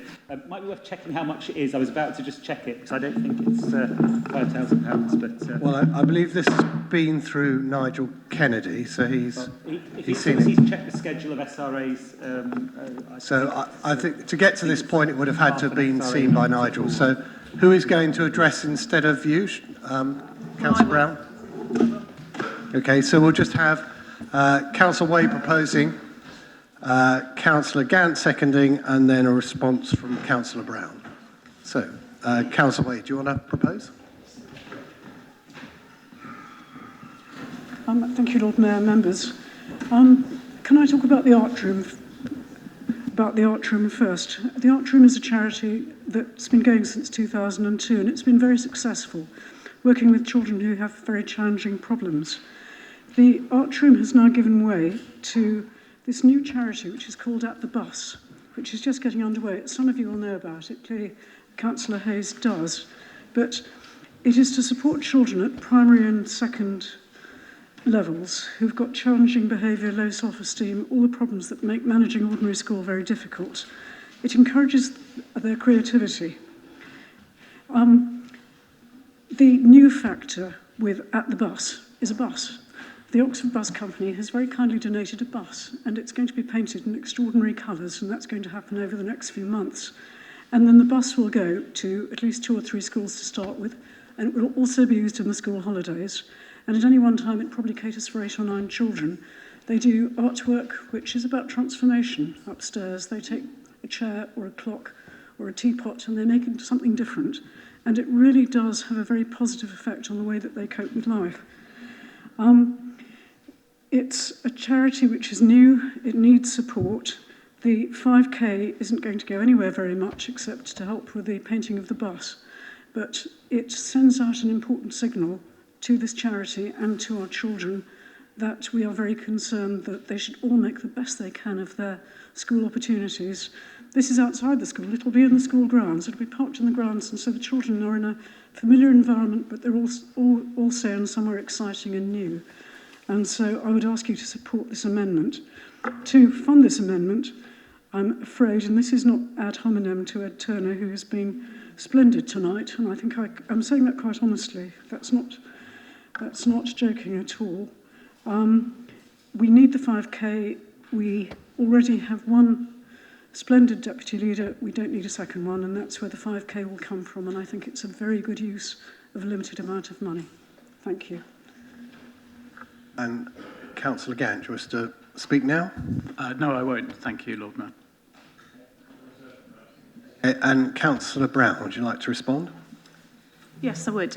Firstly, I don't know very much about this project, but everything I have heard, it sounds like an absolutely excellent charity and a really, really good project. So I want it to be absolutely clear that in opposing this amendment, I absolutely support the work of the charity. And in fact, what I would encourage is any member in this chamber who feels that way to support the project out of their ward budget. There are plenty of different ways in which we can support this particular charity and the good work that it's doing in our city. That is one of them. We also have a proper and formal process for agreeing grants through this council, and that doesn't include standing up at council and trying to seek to take away an allowance from a very hard-working member of my cabinet in order to fund a totally different project. All different grants should be weighed up one against the other. Otherwise, we will it will end in chaos, because there are many, many, many good projects across this city, and we do have to prioritise amongst them.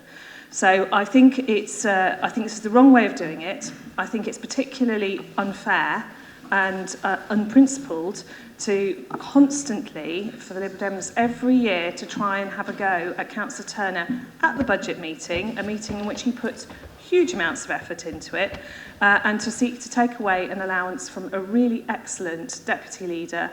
We work as a team, myself and my two excellent deputy leaders. I find them both enormously helpful, and it is really important, I think, that we don't think that leadership is one person. It's not, it's a team, absolutely a team, and it's really important that we recognise that and we reward people properly for the work that they put in. So I will not be supporting your amendment. So I did limit the number of speakers on this, I did say at the beginning, so we now just have Andrew Gant who's seconding, and then, sorry? Colin, I know other people, but originally you're not even meant to have proposers and seconders on these, but I said we'd have a proposer, a seconder, and then someone to respond. So I did say that. Yep. So Councillor Gant, if you'd like to, if you want to now second. Yes, thank you. Well, I think Susan makes the point. Leadership is a team. She has two hard-working deputy leaders. So why is one of them paid more than the other? I mean, I think that's exactly the point. Well, all right, why is one of them paid an additional allowance, which is non-statutory, which is not used by other councils? Just to remind council of the justifications that were given for this when we were first asked to agree it some 2 years ago. It was about increased partnership working. It was about increased liaison with opposition groups, which I can confirm to council has not been the case. You know, I have regular, as leader of the opposition, contact with many, indeed almost all, members of the cabinet, and certainly not more, with the non-statutory deputy leader. We were also told about succession planning. Well, that's an internal matter, you know, for the Labour Party. It's not correct to ask the taxpayer to pay for those plans made by the Labour group in this council. The other justification that was given was to achieve gender balance. Well, the Labour group in this council had had a leadership of 2 men for 10 years and apparently not noticed or bothered about it, and of course could have achieved that by making a balanced election to the existing leadership group. So the question before all members of this council tonight is whether they believe that those reasons that were given for this payment are justified and have been met. I don't believe they have. It is a small thing, and yes, we do go on about it because, frankly, we think it's wrong. Okay, no, I won't take any more speakers. We normally don't have any debate on these sort of last-minute amendments. We just have proposer and seconder and a response. So I'm going to stick with that. So you now have the opportunity just to sum up, Councillor Wade. Can you just sum up? Okay. But to have 3 speakers from the opposition and 1 from the Labour side seems a bit one-sided. Well, okay. Well, I'm told that I am allowed, of course, to allow more people to speak, but normally we have normally we don't even have a proposer and second. I normally propose and second from the chair, but because there was a new element to it, I thought it was worth having that explained to council. I will take 1 more speaker from the administration. Point of order. You've got us all to agree to the process at the beginning. It says proposer, no speech. So there was a speech. Seconder, reserve the right. Speakers from any group, which you've ruled out. A seconder, speak if reserved, which Councillor Gant did, and then proposer sum up. But the proposer's already spoken, so you've reached your own instruction to us right at the beginning. Well, it does also say taken as read with proposer and seconder named by Lord Mayor. So I could have just presented it myself, but I decided that to have some debate on it as we had a little bit of time. I will allow 1 more speaker from the administration. Councillor Tanner, I saw first. Thank you, Lord Mayor. When the Liberal Democrats talk about proportional representation or the importance of our being in Europe, I knew I was good. I didn't know I was that good. You're emptying the house, If I talk a Councillor little Tanner. longer, the whole lot will go. Lord Mayor, it just seems to me that this kind of mean-minded suggestion, proposal, doesn't do the Liberal Democrats any good at all. My view always is, wonderful as charity is that the best thing is for taxation, for some sort of sensible comparison. And this is not, I think, about Ed Turner. It's about whether this council has the right to have a cabinet, whether it's Ed Turner or anybody else, who is a deputy leader, which has enough people of power and significance that they can actually do the many excellent things that this council is doing. That's what's at stake. And if you're talking about, you know, £5,000, I'm sure people in this room could put their hands in their pockets and come up with £5,000. That from all sides. But this is a deliberate, rather nasty attack on one member of the council who I think does an excellent job. And I think were we to pay him £50,000, it would be perfectly reasonable. Thank you. We just now go to Councillor Wade to sum up, and that's it. Sorry, I'm trying to bring this meeting back under control, and it was doing really well at the beginning, and now let's try to get it back on track. Councillor Wade, sum up. Right. I don't really intend to sum up. I just intend to say that this is not ad hominem. This is not about Ed Turner, as I said at the beginning. This is about £5,000, which can go to a better cause. That's all I want to say. Thank you. Thank you. So we have the written amendment before us. It's been spoken to at length. Those in favour, please show. 4, 5, 6. Those against?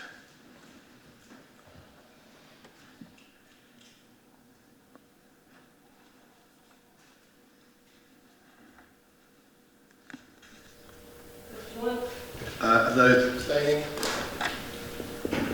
3. Thank you very much. I think that falls clearly. So now we're moving to the debate on the main cabinet budget, and we have. I've already been notified that Councillor Kennedy wishes to speak, Councillor Gant, and Councillor Wolfe. But first, I believe we'll start with Councillor Brown, who is seconding. Yep. Yes. Well, thank you. I had to get back in and sit down. I'd like to start by thanking Ed very profusely for the huge amount of work that every year he puts into our budget process. And as he said, he's been doing it for 12 years now, I think. And frankly, he deserves enormous plaudits for the huge job of work that he's done for us here. And it is a real privilege as a leader of this council to sometimes go out and talk to other councils. And one of the things that I find instructive about doing that is how often people say to me, you know, I hear really good things about what you're doing in Oxford, about housing, about climate change, about the Oxford model. And these are things that we are able to do in this council because we have got a strong financial backing behind us. And this is about political choices that we've made over many years to keep services in-house, to operate the Oxford model, whereby we go out and try and get other income to come in using our own staff and the excellent customer services that they provide for people, not just in the city for council taxpayers now, but also for other people too.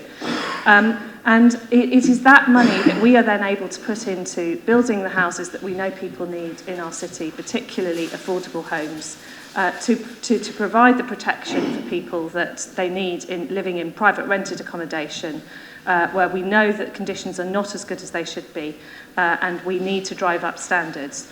And it's those political choices that are made through our budget and through our policy-making process over a period of years that allow me to go out there and be a proud leader of Oxford City Council, able to talk to people about the good things that we're doing here, be able to talk about things like the Climate Change Assembly that we had, the Citizens Assembly where we brought people together to give us their recommendations that we are now, through this budget process and through our council strategy, which we'll come to later on the agenda, able to put into practice.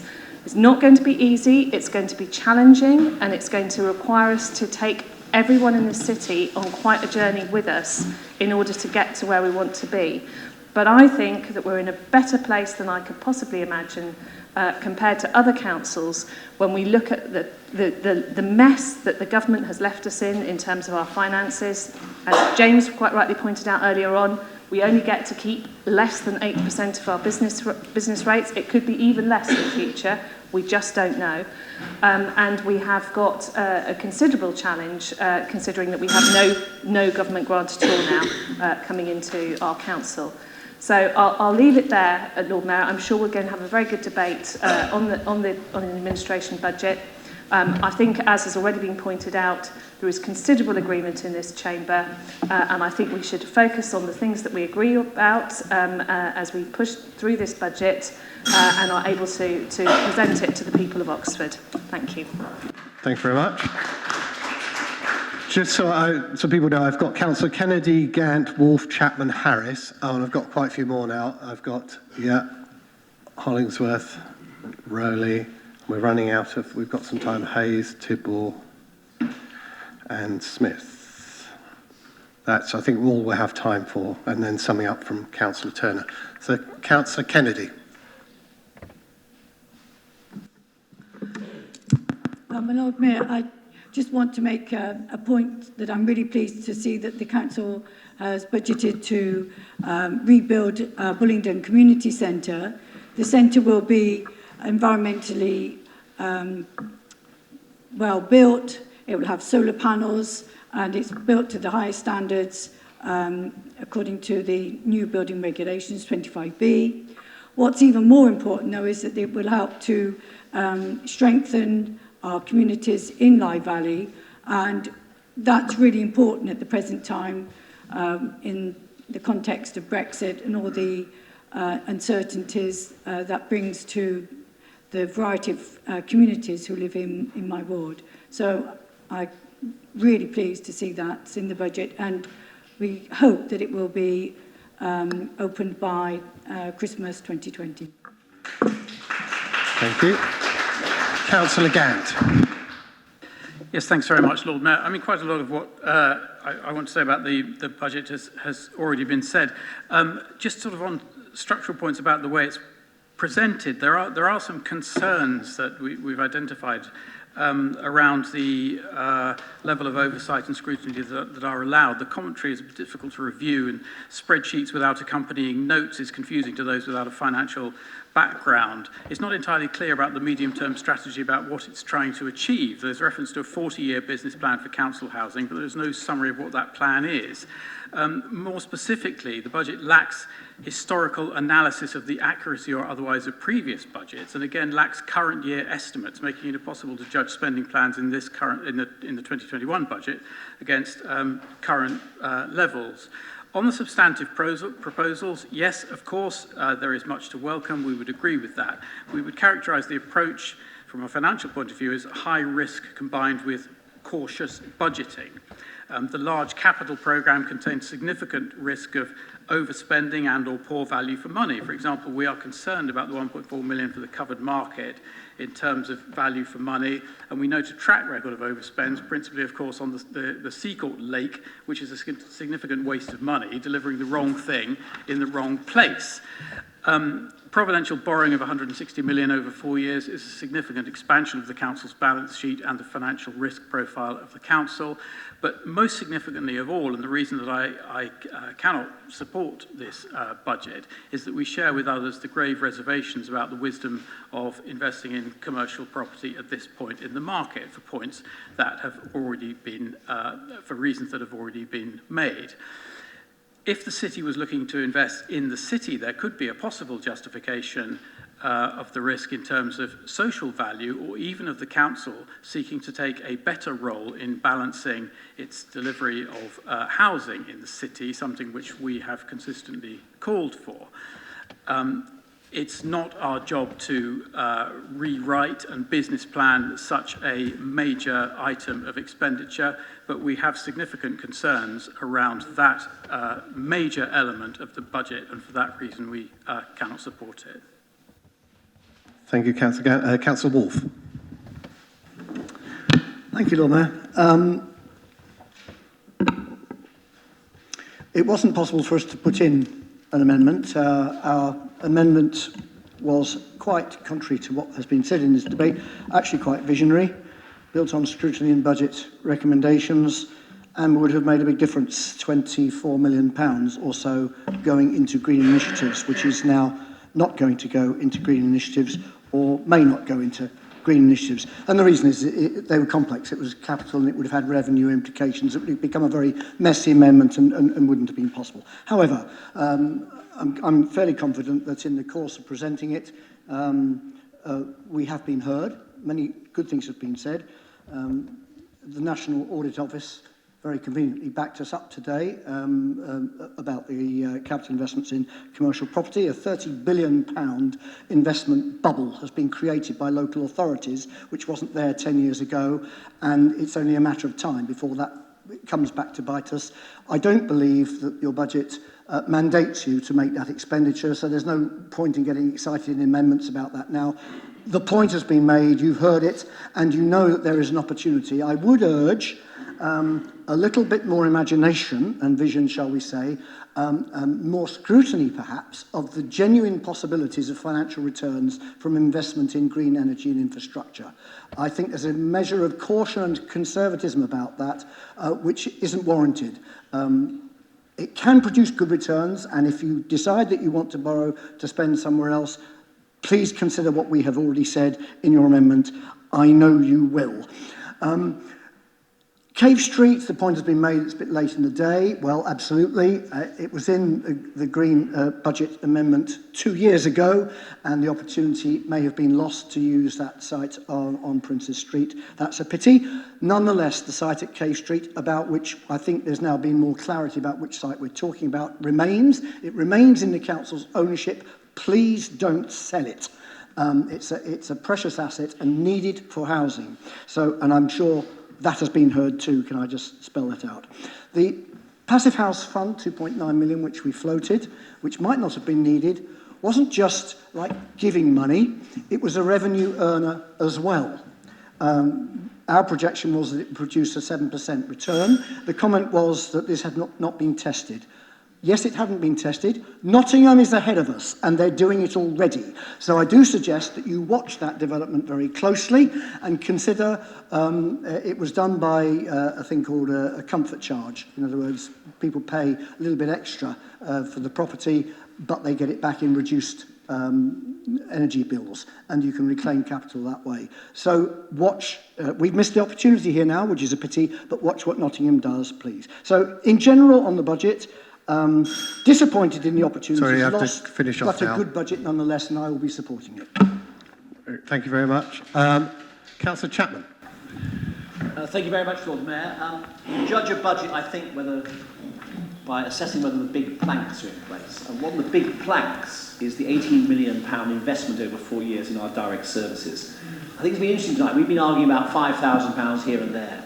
That's a really big investment which will transform the way that service works, the benefit of citizens, will increase the dividend, which will thus enable to invest that money in more public services, and sends out a really strong signal to our staff, our 600 staff who work for us, that we care about them, we value them, we want to train them, we want to give them a state-of-the-art modern depot in the heart of this city. I would really like it if when opposition members sum up tonight, they can throw their full weight behind that, because that is a really big investment, will really change the whole landscape of direct services. And rather than arguing about small sums of money, get yourself behind that, but that's a game changer, unlike many of the things you've proposed tonight. Thank you very much.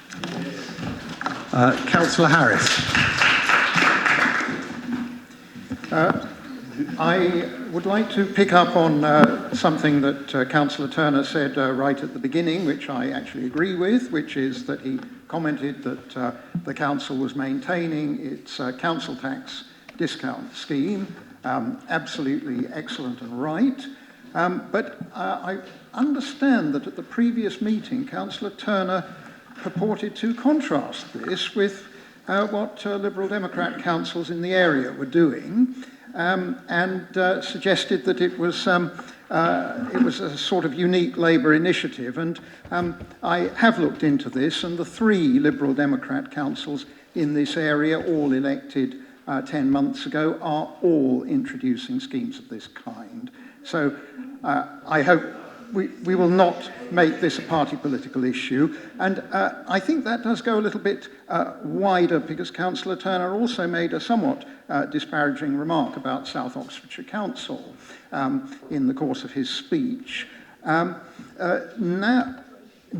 is the time when progressive councils of different political colours should be finding common ground as we face a unprecedented dictatorial Conservative government. What South Oxfordshire has been standing for in not having its planning functions taken away by a diktat from Whitehall is something that could affect any local authority. It could... Can we stick to the budget, please, Councillor Harris? You've made your point. And so there is much in this budget that I do support. I associate myself with Councillor Gant's criticisms, but that's not to be taken to mean that I don't very much respect some of the aims behind the budget. And I do agree with Councillor Chapman about the depot. But I think credit where credit is due, and a more constructive approach would be very welcome. Thank you very much. Councillor Hollingsworth. Thank you very much. I think we're all going to be a bit parochial in drawing attention to the good bits in our particular areas, so I thought I would draw attention to the elements of the budget which increase investment in the planning staff. There are 8 new members of staff, plus an additional planning lawyer and a property lawyer as well, not forgetting the property lawyer. So there's essentially 10 new people. And that, I think, is potentially transformative in terms of delivering the housing and the broader development potential, because it's all well and good, all of us in here having ideas about what we want, whether it's on Cave Street or on Grenoble Road or wherever. If we don't provide the means to actually deliver it, then it's all window decoration. And that's why this budget, I think, makes a real critical difference to our ability to deliver on our local plan policies. One of the oddities of the way in which the housing delivery test works is that when, and I hope we do very soon, we agree our local plan, we will effectively have to meet at least 95 and probably 100% of our housing target every single year for the entire duration of that plan, something that only applies to councils like ours, which are underbounded. That is going to be a challenge. We also have a housing company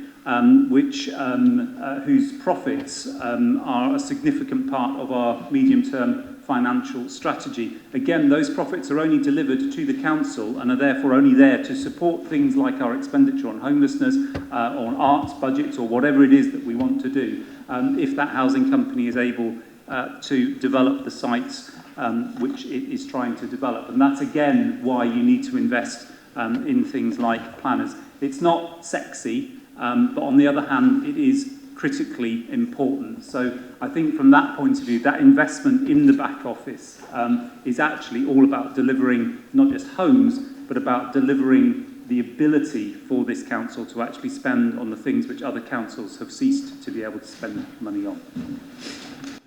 Thank you very much. Councillor Rowley.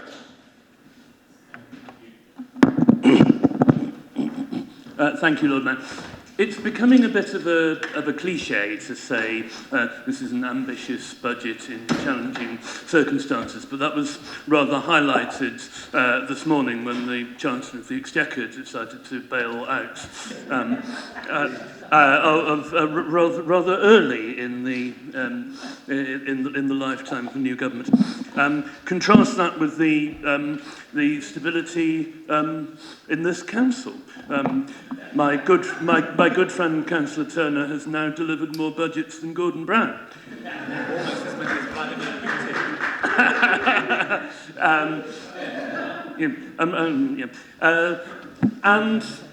And yes, that does come through bipartisanship, and yes, I think there's a lot of what has been said in this budget debate and scrutiny, and more generally has been heard. And can I pay tribute here to you, Lord Mayor, whatever our political disagreements in terms of non-partisan expertise. People in your line of work are being listened to more and more, and it is about bloody time. But yeah, yes, it is an ambitious budget, more than 600 new council homes to be delivered in the next 4 years, more than 1,000 overall. Real planning, which is a big piece of work, but is definitely getting off the ground on greening both new and our existing housing stock, with an important participatory element, of course. More places and more supports for homeless people than we've ever had before. And 10 years ago, nearly 10 years ago, when I was elected to the council, not many people would have believed that Oxford City Council was capable of doing these things, and the reason for that, I think, is quite frankly, probably weren't. Over the last 10 years and more, there's been a transformation through very hard work from councillors of all parties, officers, a variety, and indeed some members of the public who have contributed through things like the Climate Citizens Assembly. In this budget, voting for this budget, which I very much hope councillors will continue, and in the case of housing aspects, accelerate that process. Thank you. I've got Councillor Hayes, Tibble, Linda Smith, Malik and Tanner. I'm intending to draw the line under that. So, Councillor Hayes. Thanks, Lord Mayor. Mike's just taken the words out of my mouth. Today's quite an auspicious day. You've got Sajid Javid, 204 days in charge of the books, never getting to deliver a budget, and then Ed stepping up for the 12th year to deliver his own. Boris Johnson inadvertently giving this administration a major pat on the back. But I think what's really astounding about this budget isn't just that it is Ed's 12th budget, and we should be thankful to him for being in charge of it. It's that it communicates a real vision. It's not just about one-off items here and there. It's not about policy or process here and there. It's about a vision for the kind of city that we want to live in. It's about recognising that even as you want to change the city, you have to live in it. It's about recognising that we've just gone through a very heated period of national politics where people have felt so powerless. They felt like nobody was listening to what they were saying, and they felt like politics were uncivil. And yet we as a council have been able to convene a citizens' assembly to bring together all viewpoints, all backgrounds, and find out exactly what people believe and do it in a truly democratic way. At a time when you've got Attenborough, Greta, Extinction Rebellion coming along when people feel powerless, we've been able to say, yes, it's a time of austerity, but we are nonetheless as a council going to dedicate resources, not just to meeting the climate emergency, but to be doing it in a smart way. It's not about a council in austerity doing trade-offs, it's about us doing policy smarter. So if you're going to invest in zero-carbon homes, how do you make them homes that people are proud of? If you're going to invest in sustainable transport, how do you make sure it's affordable transport? And if you look at the budget, you have provisions such as Connecting Oxford, which is going to encourage the reduction of bus numbers on our road by up to a third, which allow buses to flow more easily, potentially allowing for more affordable bus fares and better routes. You see a zero-emission zone which will clean up the pollution which comes from the remaining vehicles on our road. If you look at energy, you've got our council's continued investment in low-carbon Oxford. You've got continued investment in community-owned renewable energy. If you look at waste, it's a continuing journey towards becoming the best recycling rate in the county, in the country. And then if you look out towards buildings, yes, over the last year we've worked on an emergency basis. We declared a climate emergency in January, and then 244 days later, the person who came to this council in January to speak to the need to act was speaking in our Citizens' Assembly, telling us exactly why that Assembly ought to be acting. We're now in a situation to be passing the first budget since the Assembly, but we can't keep moving at an emergency pace. We need to be thorough, reflective, patient, looking at the nitty-gritty, coming up with concrete solutions, if you pardon the pun, so that when we do properly invest in our buildings work, to build a zero-emission stock, to do retrofitting, and then in the future to be allowing the right environmental standards for our new builds, we're doing it in a proper, thought-through way. One of my political heroes is Nye Bevan, and he says that the language of socialism is priorities. If you look at this budget, there's a heck of a lot of priorities, and that means to me there's a heck of a lot of socialism. Thank you. Councillor Tibble.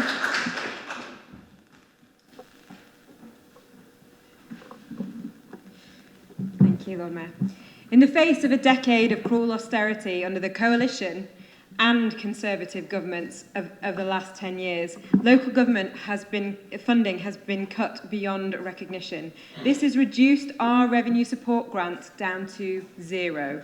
Yet, in the face of this external pressure on our services and our resources, our innovative Labour City Council has held back the tide, threatening those essential services and facilities, and instead developing the Oxford model. A model where we focus on insourcing work and delivering a benefit to the council through Oxford Direct Services and Oxford City Housing Limited.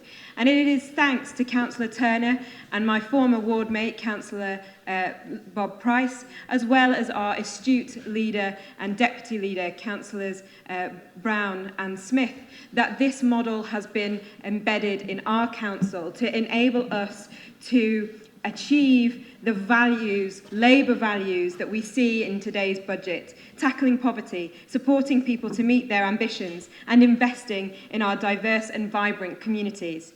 In my portfolio alone, our approach means we are able to invest in community centres, building new builds at Bullingdon, our first close to carbon zero community centre, and East Oxford, centres which serve vibrant communities and will benefit those communities for a generation to come.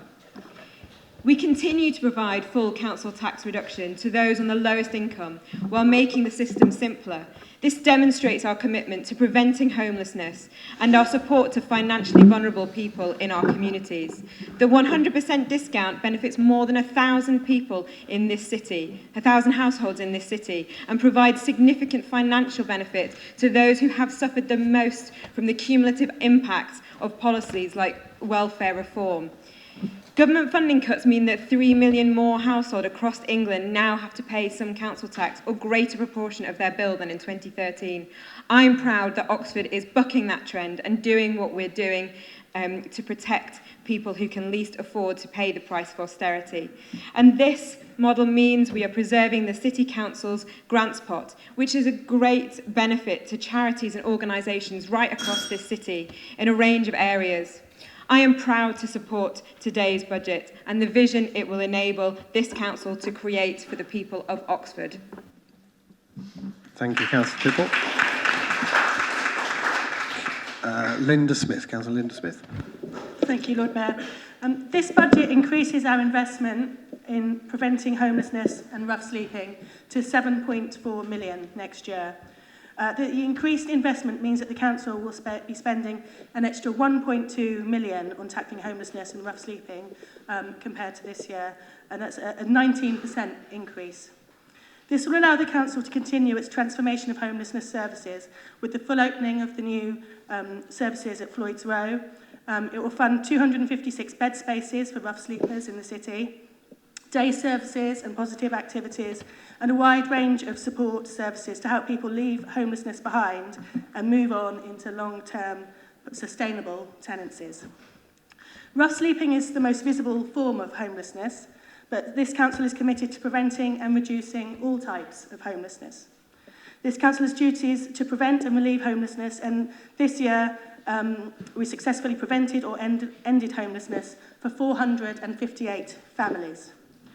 Whilst homelessness prevention can mean providing temporary accommodation or helping families find another home, this council's work goes far beyond this. So this budget includes funds to support negotiating with landlords, to provide budgeting support and coaching, to help people into work, to apply for benefits or access other sources of temporary financial support. This budget provides for the welfare reform team to support residents affected by benefits cuts to sustain their tenancies, and a rent guarantee scheme offers guaranteed rent and tenancy management support to landlords while it works with tenants to improve their incomes. And this budget will provide grants of more than £500,000 a year to the independent advice centres to help people with issues with their benefits, debt and money management. Providing affordable, settled and secure housing is a key part of preventing homelessness. And this council is proposing significant additional funding on top of that £7.4 million. We've got £136 million to build 620 new council homes and a further £21 million to buy houses to convert them into council homes. These new council homes will add to the 7,800 homes we already have in our stock. Sadly, we're the only local authority in Oxfordshire that still has our own council houses. Homelessness is not inevitable, and it's not something Oxford Labour councillors will ever accept. Everybody deserves a decent roof over their head, and nobody should have to sleep rough in Oxford. That's our goal, and the latest street count figure for January of 25 people suggests we're making good progress towards that goal. And I think this budget will put us in an even better position to make further progress this year, and I would ask everybody to vote for it this evening. Councillor Malik. Thank you very much, Lord Mayor. Can I just start paying a tribute to Nigel Kennedy and his team about the budget work they have done, and also Councillor Turner. Whenever I spoke at the budget and I said, well, this council and the city is pretty safe, is the revenues under the hand of Councillor Turner, and I still believe that is the case. Where many good things have said, we just touched the homeless. I mean, to me, even one homeless is more enough than anything, and it's a great record and it's a great investment. This council is doing what they can. But I moved into the city nearly 30 years ago when there was almost homelessness was none or very little. And over the year, either you can blame the central government or the cuts or anything, and the way things has gone. We talk about, I just heard Nigel Chapman talking about the direct services, but they sit in my ward I represent, and I'm a great fan of direct services. The way Simon Howick leads it, and then you got Claire Price, you only got to send an email, you get things done, and they get sorted. But then top of that, you got to also say thank you, and I like to pay tribute to Tim Sadler, because it depends who picks up the team, and you have to pick the right team to deliver the goods. And those people are really delivering the goods, and I'm a great fan of them. But we talk about the planning. I think planning is kind of under-resourced. You know, when you talk to people at the door, how long it takes to decide, and the investment is very welcome. When we talk about the shortage of housing, I don't think so anybody disagrees. This city has a big pressure on housing. But when we look around, whenever we do our local plan and do the reviews, we are sitting our land side of the mast and the other part of the thing. So we need to concentrate that area rather than going into our little green spaces this city has acquired over the years and try to build on every single green space or plot of land or sports field we find. Because if you look across at the city, I've been representing my area last 16 years, and the houses being built from the bus garage, Bandari Close, Temple Kavli Middle School to anything, and now the local plan, whenever we got the money, if the direct services move, this is for the housing, which is very welcome. But on the same time, the facilities. And in future, wherever you want to build, there is no issue. You can change your plan when you want because you're the council and you decide. But at the same time, giving the money where in the different ward. I mean, I was whichever view I had, but the money going to the St. Gregory the Great, which will sit in a Donington ward, not in a Temple Kavli or Kavli Marsh ward anymore. So, so it's just a little think about. I'm very glad Bullingdon is going to be built as a community centre, but just quickly remind, Bullingdon and the Regal Community Centre was built at the same time. And I cannot see any vision about the Regal Community Centre, but only relief I can see is the next election, they're probably sitting in a Donington ward. So it'll be issue for somebody else for the last. Please finish out. Thank you very much, Councillor Malik. Councillor Tanner. Thank you, Lord Mayor. I want to talk about value for money, because if we agree this budget, we will then next week have to agree a council tax, and bills will fall on people's mats, and I think people need to know that they're getting value for money.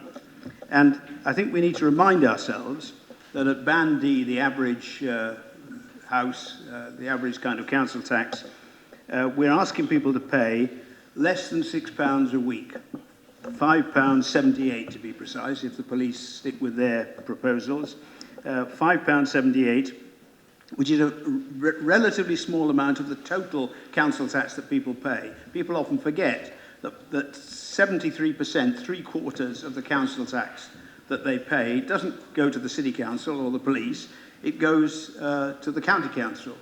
And they spend an increasing amount of that on social care because of the totally inadequate way that the government organises social care. Less and less is spent on our roads.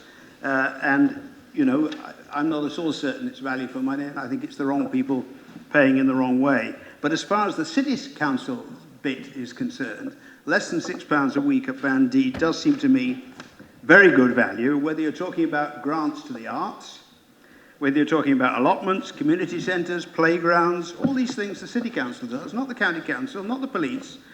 The money we're putting into park and ride improvements, the money we're putting into residence parking, not actually our responsibility, but we want to get on with it and deliver for the people. The weekly refuse and recycling collections, the way that Linda and others are tackling and bearing down on street homelessness, and the council housing that Mike Rowley and others are making sure is being built and being bought in Oxford and beyond Oxford. Tremendous value for money. So I think all of that is well worth anybody's £6 a week, particularly when you bear in mind it's not £6 each, it's £6 per household. So for a family to spend £5.78 on making our city that much better is very good value for money. Thank you.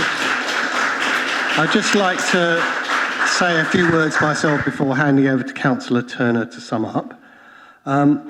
Just a note of caution. I mean, consider myself to be sort of quite a high appetite for risk. I work in the commercial sector.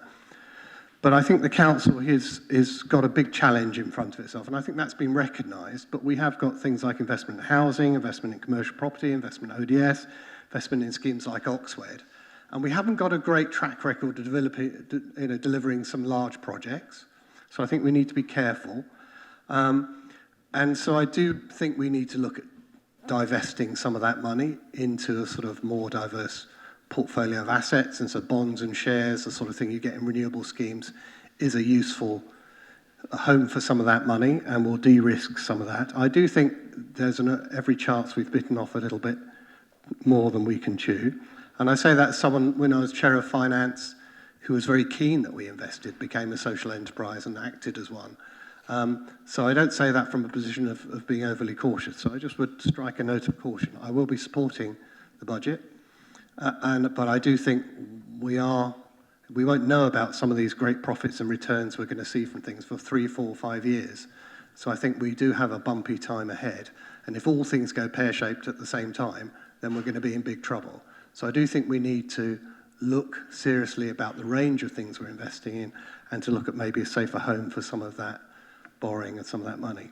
So, but with that, I will be supporting it, because I do like to thank everyone, including Ed, for their work on the budget, and officers, because it's a good budget, and there's no doubt about that. It could have been better, but it's good enough.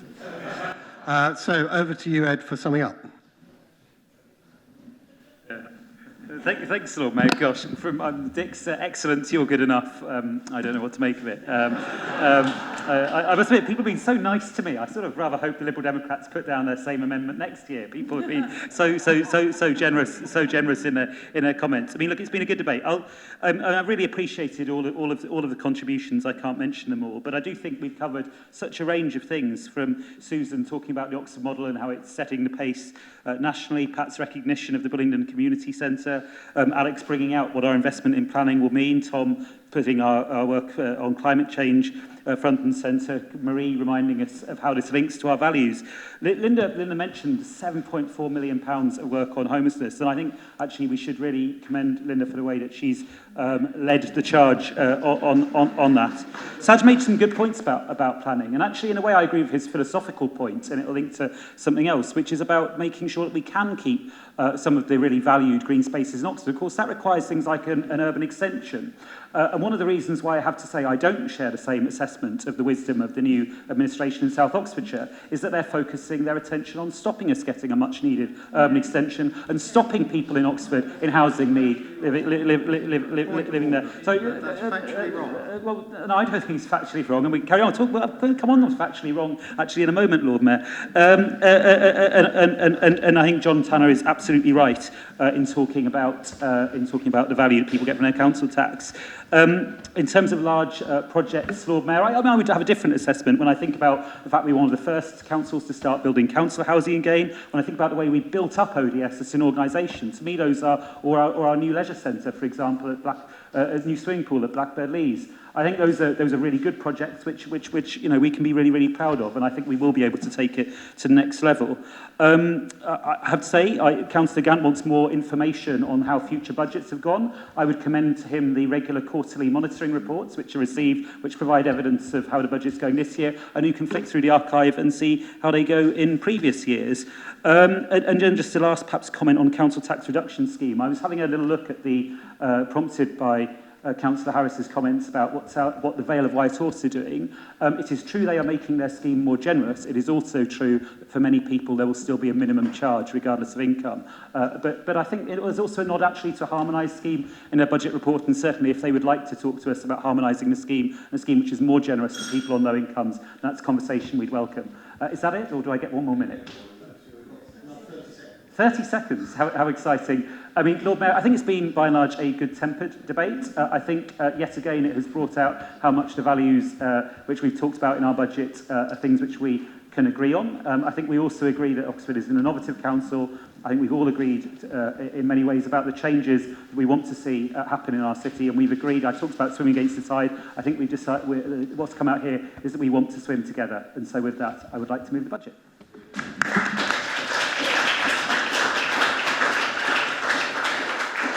Not sure about swimming together, we'll have to see. Promises.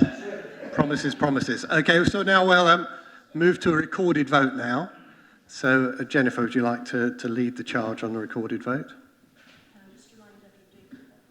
Yep, do remind everyone. Just to remind councillors, this requires a recorded vote. So I will call out your names. I'm going to start with the Lord Mayor, the Deputy Lord Mayor and the Sheriff, and then go round in alphabetical order. Forgive me if I get that wrong. You need to say, when I call your name, whether you're voting for, against or abstaining. And that is on all of the proposals in the budget, all 7 recommendations.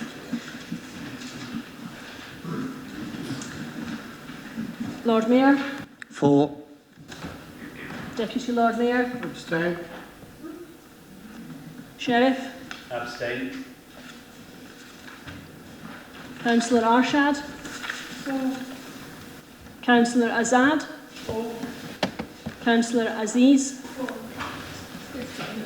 Councillor Belly Summers? For. Councillor Brown? For. Councillor Chapman? For. Councillor Clarkson? For. Councillor Cook? For. Councillor Corres? For. Councillor Curran? For. Councillor Jafari Marbini? For. Councillor Donnelly? For. Councillor Fry? For.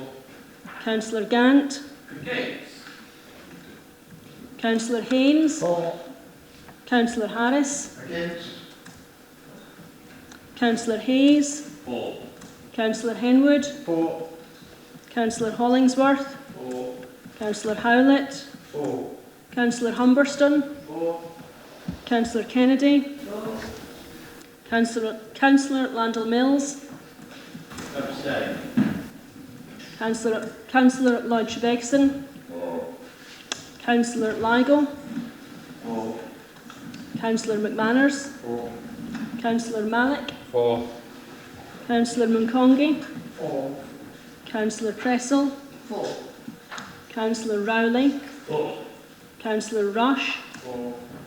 Councillor Linda Smith? For. Councillor Tanner? For. Councillor Tarver? For. Councillor Taylor? For. Councillor Tidball? For. Councillor Turner? For. Councillor Upton? For. Councillor Wade? Yes. Councillor Wolfe? For.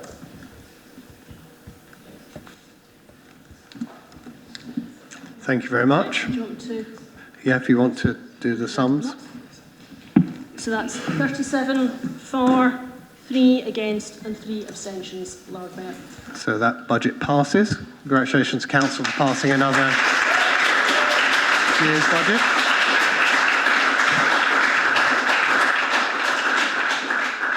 Business is not yet over, so we move on to item 10. Now, as we explained before, we could start debating this item. It's on council tax, but we cannot complete it because the Thames Valley precept has not yet been agreed. So we could start the debate now and then adjourn it in the middle and move to the 24th. I'm suggesting we move the whole item to the 24th. So if Council is generally agreed, I will then move, I believe I need a vote on adjournment. Yep. So I'm going to move 1119J of the Constitution to adjourn. Do I need to vote on that and the move to next business? Yeah, so I now need to vote on the adjournment first. It's adjournment, then it's moved to next. It's called an adjournment. Or defer to the 24th. Adjournment, then a deferral. I can do it on both together. Okay, so it's 1119J and 1119H. I'm sure you're all familiar with our Constitution. That is both an adjournment and the move to next item of business. So those in favour, please show. Everyone. Yeah, that's everyone. Right, thank you very much. That'll make it easier, I think, to debate the whole item on 24th of February. So now that you voted just to move to next item of business, so that's item 11, the Treasury Management Strategy. I believe Councillor Turner is going to present. It's a busy night for you.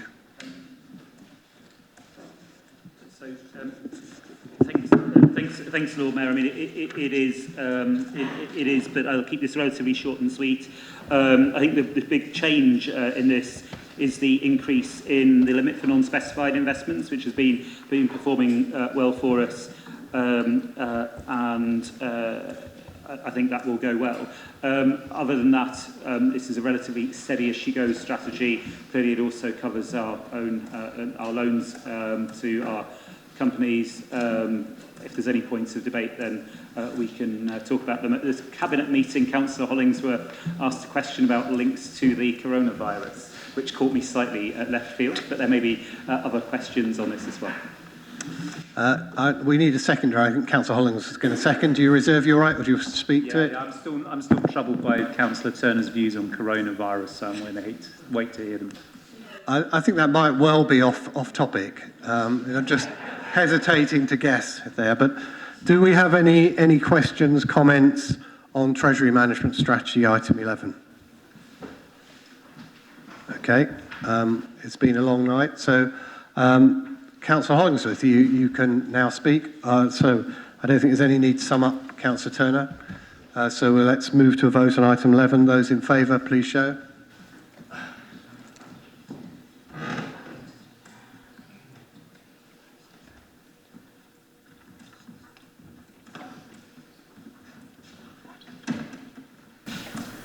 That's 36, Lord Mayor. Can you make that?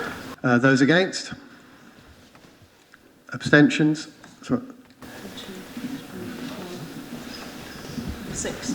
Okay, thank you very much.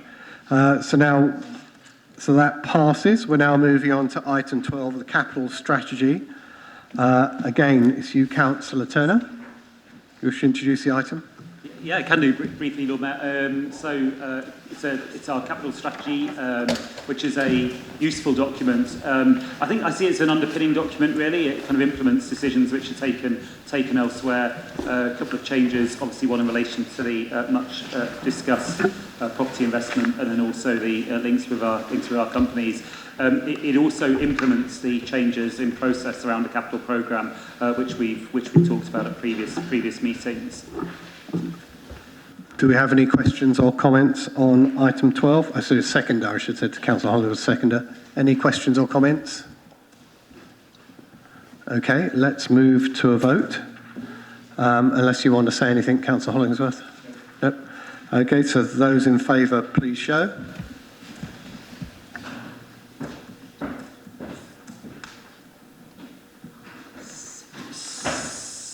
That will be 36. Those against? Abstentions? 2, 3, 4, 5 abstentions. Thank you very much. Move to item 13. So I think Councillor Brown's going to introduce this. Just there was obviously a bit of discussion as to whether we should take this in the pre-meeting, but I think the consensus was we should take this tonight. So maybe you want to speak to that as well, Councillor Brown. Thank you, Lord Mayor. Yes, well, first of all, I'd just like to draw people's attention to the fact that the agenda says corporate strategy and the document says council strategy. There is some logic in the two things being slightly different in that this is the council's corporate strategy. Or the corporate strategy of the council shall be known, therefore, from now on as the council strategy. So, anyway, hope we've clarified that little matter. Firstly, when I introduced this at both Scrutiny and Cabinet, I apologised to both for the fact that this has come late all the way through the process in terms of the final papers and so on. There is a very clear explanation for that. That is because the whole consultation on the document was held up by the general election, which held up both our budget and the consultation on this. And obviously the two documents go hand in hand because the council strategy is informed by the budget and the budget informs the council strategy, and the two are intrinsically linked. I think I would like to very much thank officers and Mission, his team in particular, for all the work that they have done supporting us on this strategy. It's been a really good engagement process, and I think that I'd like to think this is a really good way of working moving forward. I know that all councillors were given an opportunity on several occasions to have input into this. Our staff have given a lot of input into this.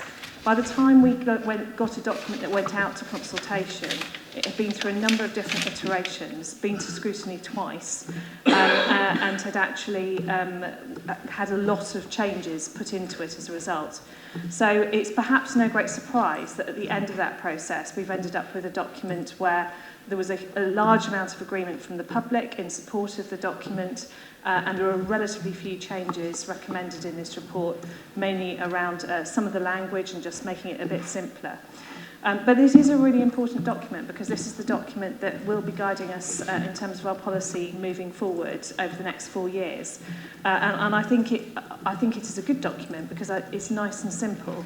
And I think that one of the things that we've perhaps struggled with in the past is having a lot of strategy, a lot of strategic priorities, and you can't have that many priorities.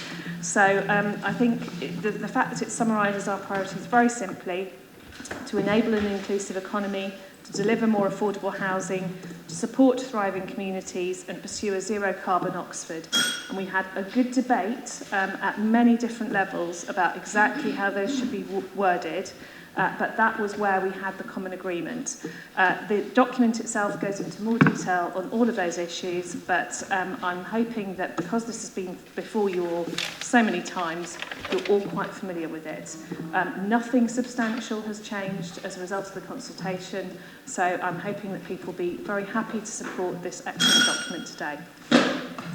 Thank you very much. Who's be seconding that? Councillor Hollingsworth, you going to second? I'm team second. Okay, great. So I take it you're going to reserve your right. So I have Councillor Gant. Yes, thanks very much, Lord Mayor. And yes, thank you, Susan, for drawing attention to the reasons that led to the way that this report has come both here and to various other bodies. I mean, you were gracious enough to apologise. It clearly wasn't your fault, and certainly wasn't officers' fault either, who worked hard to do things against very short deadlines, as they so often do. However, we are still being asked to approve a document with the following wording. Cabinet recommends, subject to decisions at their meeting on 12th of February, that Council resolves to adopt the corporate strategy. Without having those changes in front of us. That was a Cabinet meeting yesterday. The minutes are not published. It does make me uncomfortable. I would prefer to read the report before approving it. We've heard that this is linked to the budget. Does that mean that it legally has to be passed at the same time? Because if not, I would certainly prefer, given that we're having another council meeting in 11 days' time, to vote on this then. Let me just get advice from Anita. Would you like to comment? Thank you. It isn't a legal requirement, but in terms of the council's budget, it is formed around the council's strategy, and therefore the two in that way are linked. They can be taken independently, but what you would have done is take the strategy before you got to the budget, if that were the case, because they are so linked. Can I ask why we didn't do that then? Why wasn't the strategy before the budget on the agenda? Well, it's not a matter for me, but I think you've had the explanation in terms of timing of the whole report. So just to sum up, my understanding is we could certainly defer this till the 24th of February and take it then. But there doesn't seem to be an appetite, certainly in the briefing meeting, for doing that. So I'd just like to sort of, I take it that that's the case around the chamber. I'm not going to plan to take a vote on it. Yes, Councillor Tanner. I might engage the wrath of my leader of the cabinet, but it does seem to me that if the opposition want to see these words, then it's a reasonable request. You will get my wrath on that, because frankly the words haven't changed. This is a totally pointless deferral of a really important document. Well, I mean, I have been a week, Lord Mayor, and I think we owe it to the opposition to give them every opportunity, and I've no doubt that when they see the words, they will be as enamoured of them as Susan Brown and I are. So just at the risk of the whole thing unravelling towards the end of our agenda, my understanding is procedurally, if we had known in advance we would have had we were having a meeting on 24th February, it would have appeared on the 24th February, which would have given time to look at the words, it would have given time to consider any last-minute changes, and indeed whether, although there were no recommendations from Scrutiny, to some of the sort of ideas that they put across, because they never got to see the document. So, Anita. Just that I disagree with that. I disagree with that in terms of what I said is that you could have brought the council strategy earlier than the budget, but once you've decided on your budget, it follows the council strategy, and therefore the two should be done at the same time. Okay, well, I apologise. I was misinformed. I was told it would have been normally on the 24th, had that meeting been announced at the time. That being the case, I feel we have no option but to move forward with the vote tonight. Okay, fine. Okay, so you have the option of abstaining or voting against. So I'm not entirely happy with the way the process has gone. I take on board the comments that people have made. And as a guardian of the process, I feel it could have been better, as indeed Councillor Brown has said. But we now are in a situation where we're going to be voting on it tonight. So, Councillor Hollingsworth. Can I speak? Because You reserved your right as seconder. I did, yes. Could I point out that the Cabinet did not change a single word, comma, full stop, punctuation mark or letter in the document? So therefore it's exactly what is already in front of you. Well, I mean, I guess the counter to that would be then nothing that Scrutiny said was taken into account, and I guess that was want to be. So anyway, let's move to a vote. Councillor Brown, you have an opportunity to sum up. Yes, Scrutiny didn't ask us to change anything, so we did take into consideration what Scrutiny considered. I mean, this is an absolutely ridiculous debate. It really is totally ridiculous. We've had a really good engagement on this process, and I'm really disappointed, frankly, that people are trying to make political points out of what is a document that was brought together with cross-party support across this council chamber in a way which I thought was extremely inclusive. But to try and separate this from the budget is just an absolute nonsense. So I hope that my colleagues will support me in putting forward what I think is an excellent strategy for Oxford, which meets the requirements of our city going forward, and also is a good explanation of the things that bring us together as councillors, and I think that we can all sign up to the priorities that I outlined earlier: to enable an inclusive economy, to deliver more affordable housing, to support thriving communities, and to pursue a zero-carbon Oxford. If you want to read more about it, if you haven't taken the chance already to get engaged in this process, that is not my fault. You have had plenty of opportunities. Councillor Brown, thank you for that. I was making a procedural point, not a political point, and I hope that was taken for what it was, which was a procedural issue. As chair, that's my role, to try and make sure procedure runs as smoothly as possible and everyone feels they were listened to. Nonetheless, we are voting on this now. So those in favour, please show.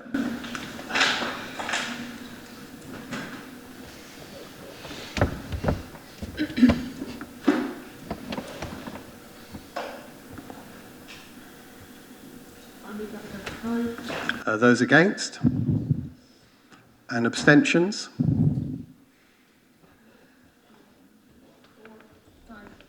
Okay, that did not vote. Okay, thank you. And now we're on to the final item. So, review of polling places. Councillor Brown. Sorry. Thank you, Lord Mayor. Just trying to find the right bit of the agenda. I'd like to thank all of those who were involved in the polling stations review process. But this is basically, I hope, a very straightforward, can we just agree that the list of polling stations which they went over in some detail with Martin John and agreed was the best way of assigning them to the new wards. And do you have your standard seconder, Councillor Hollingsworth? Just to be sure, you are seconding the polling places article in case you weren't keeping up. Yes, I reserve my right to speak at length on polling places. Very good. So do we have any questions or comments on that item? Councillor Rowley, Councillor Kennedy. Thank you, Lord Mayor. Obviously, I support the report, thanks to officers who've done their usual hard work in preparing it. Just hope it will be borne in mind for the future. There are places in the VA polling district 3, I believe, which could potentially be available for polling station, one of which is council property and has a tenant, the Phoenix Sports Association, which has done that before, made available their premises. So hope it will be borne in mind in the future. Cheers. Thank you. Councillor Kennedy. Yes, Lord Mayor, I agree with the report. There's just a reference there to St Francis School, and it says that St Francis School is able to remain open. In fact, the polling station's actually the nursery part of the school, so it means that the main part of the school remains open and the nursery section is closed for the day. And that does cause some problems for parents, and there were some concerns about safeguarding issues that could develop. Thank you. Councillor Malik. Thank you, Lord Mayor. Yeah, of course, I'll support this report, but my concerns are the area I represent, Temple Kabli. I mean, just like Pat said, I share her concern, but then again, in the future, I think you can also explore the different options for that end, which is the new bit, Oliver Road, etc. You got St. Dominic's Hall, you got next church to it on Holloway. Those people could go. I mean, Lye Valley and Temple Kabli, they're both going to one booth. I'm sure they'll have all this signage and they will be very organized. But people also can get confused. So it's all right for the Lye Valley having a both station there, but then the Temple Kabli, that new bit could have gone the other side. But it's for the future reference, not to do anything now. It is what it is. Thank you. The only other person I've seen is Councillor Hollingsworth. I'd just reassure Councillor Malik that my constituents in Carfax share a polling station with the voters of Hinksey Park, and don't get confused, it works fine. Thank you. So I believe you've used up your right to speak as a seconder. So Councillor Brown, would you like to sum up? Yeah, thank everyone for their contributions. I'm sure that those issues will be borne in mind for future. It's a shame they weren't brought forward a little earlier, so they could have been incorporated this time. But we will make sure that they're looked at in the future. But in the meantime, can I move the report? Thank you. We now move to a vote on that item. Item 14, review of polling stations. Those in favour?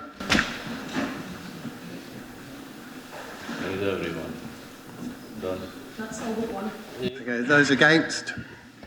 And abstentions? Okay, thank you very much.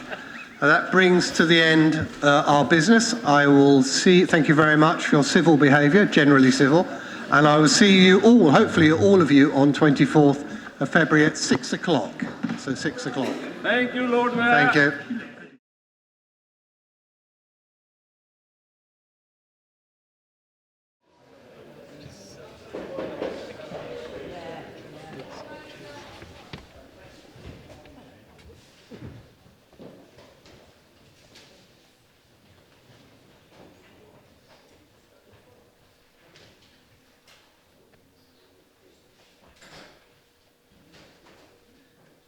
Everyone?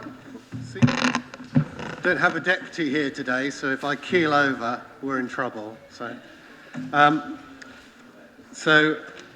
Apologies for absence. Lord Mayor, I have apologies from Councillors Altaf Khan, Aziz, Bailey Summers, Goddard, Lodgig-Begson and Turner. I don't have any more apologies. Could we add Councillor McManus, please? Any other apologies? No, looking around chamber, there's no more. Right, thank you very much. Hopefully this will be a short meeting. Declarations of interest, just to let people know if they're council taxpayers, they are covered by an exemption, so you don't need to declare an interest. But does anyone else have any interest? Seems unlikely, but okay. So now moving to an item which is not on the agenda, Councillor Brown has an announcement to make.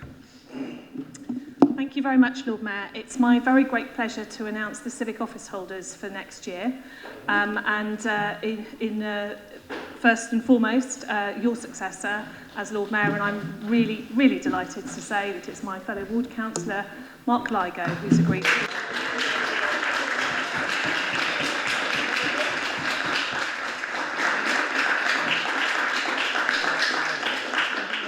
And I also have to announce the Deputy Lord Mayor and Councillor Goddard has kindly agreed to take on that role, and Councillor Dick Wolfe, your compadre, has kindly agreed to take on the role of Sheriff. So that's up.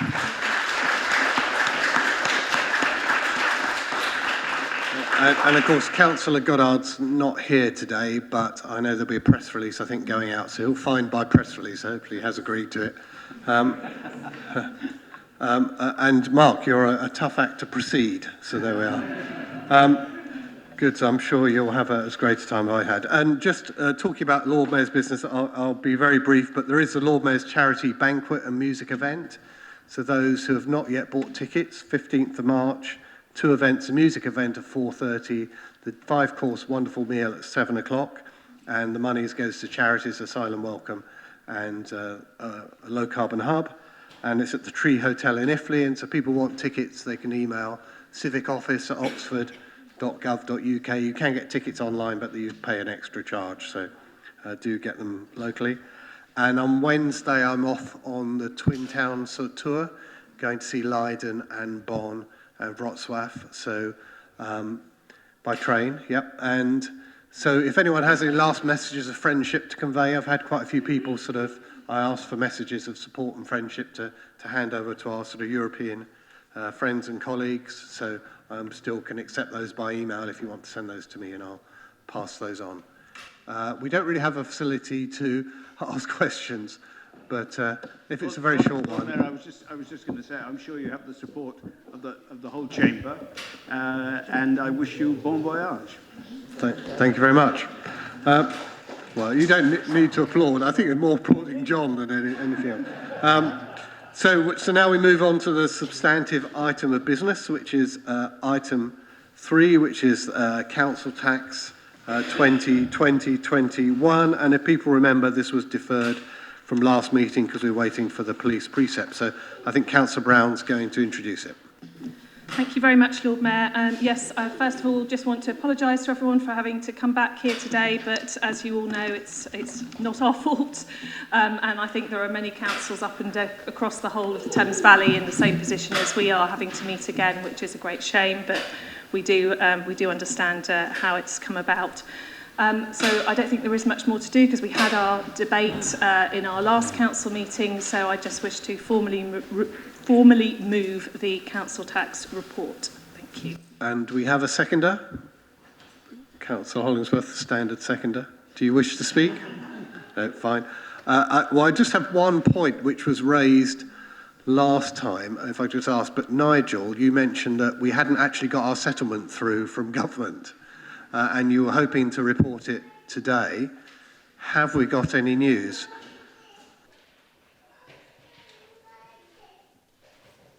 I haven't got any official notification, Lord Mayor, but in reality, it was only going to be ratified at the House of Commons, and I don't expect there to be any changes. So I'm quite confident, basically, that you can go ahead, basically, and we can commence the billing process, which we need to get on with, actually. So, yeah. Great. Well, that's a relief to everyone, I'm sure.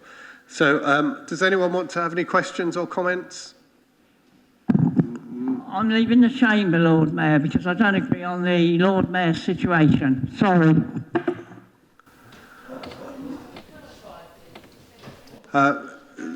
We've moved on from the item around the Lord Mayor. Is there a particular point you want to make, Mick? No, I'm leaving the chamber. Right. Okay. Fine. Well, if no one has any items or questions or comments on this particular item, we'll move straight to a vote, and it is a recorded vote. So I'll ask Jennifer to start the vote. So, Lord Mayor, just to confirm that Council's voting on all of the recommendations in front of them. Yep. And it's a recorded vote, so I'll go round in alphabetical order, starting with the Lord Mayor, asking you if you are voting for, voting against or abstaining on the council tax recommendations. Lord Mayor? For. Councillor Arshad? Councillor Azad? Councillor Brown? Councillor Chapman? Councillor Clarkson? Councillor Cook? Councillor Corres? Councillor Curran? Councillor Jafari Marbini? Councillor Donnelly? Councillor Fry? Councillor Gant? Councillor Gotch? Councillor Harris? Sorry, Councillor Garden? Councillor Hayes? Councillor Henwood? Councillor Hollingsworth? Councillor Howlett? Councillor Humberston? Councillor Eiley Williamson? Councillor Kennedy? Councillor Landell Mills? Councillor Ligle? Councillor Munkongi? Councillor Cressel? Councillor Rowley? Councillor Rush? Councillor Sim? Councillor Linda Smith? Councillor Ross Smith? Councillor Tanner? Councillor Tarver? Councillor Taylor? Councillor Tidball? Councillor Upton? Councillor Wade? And Councillor Wolfe. Lord Mayor, that's everyone in favour. Right, and I think that's unanimously passed. I noticed this, so thank you very much. I noticed this meeting's been diligently videoed. It will make gripping viewing. And so that ends our business for this evening in less than 15 minutes. Have a good evening.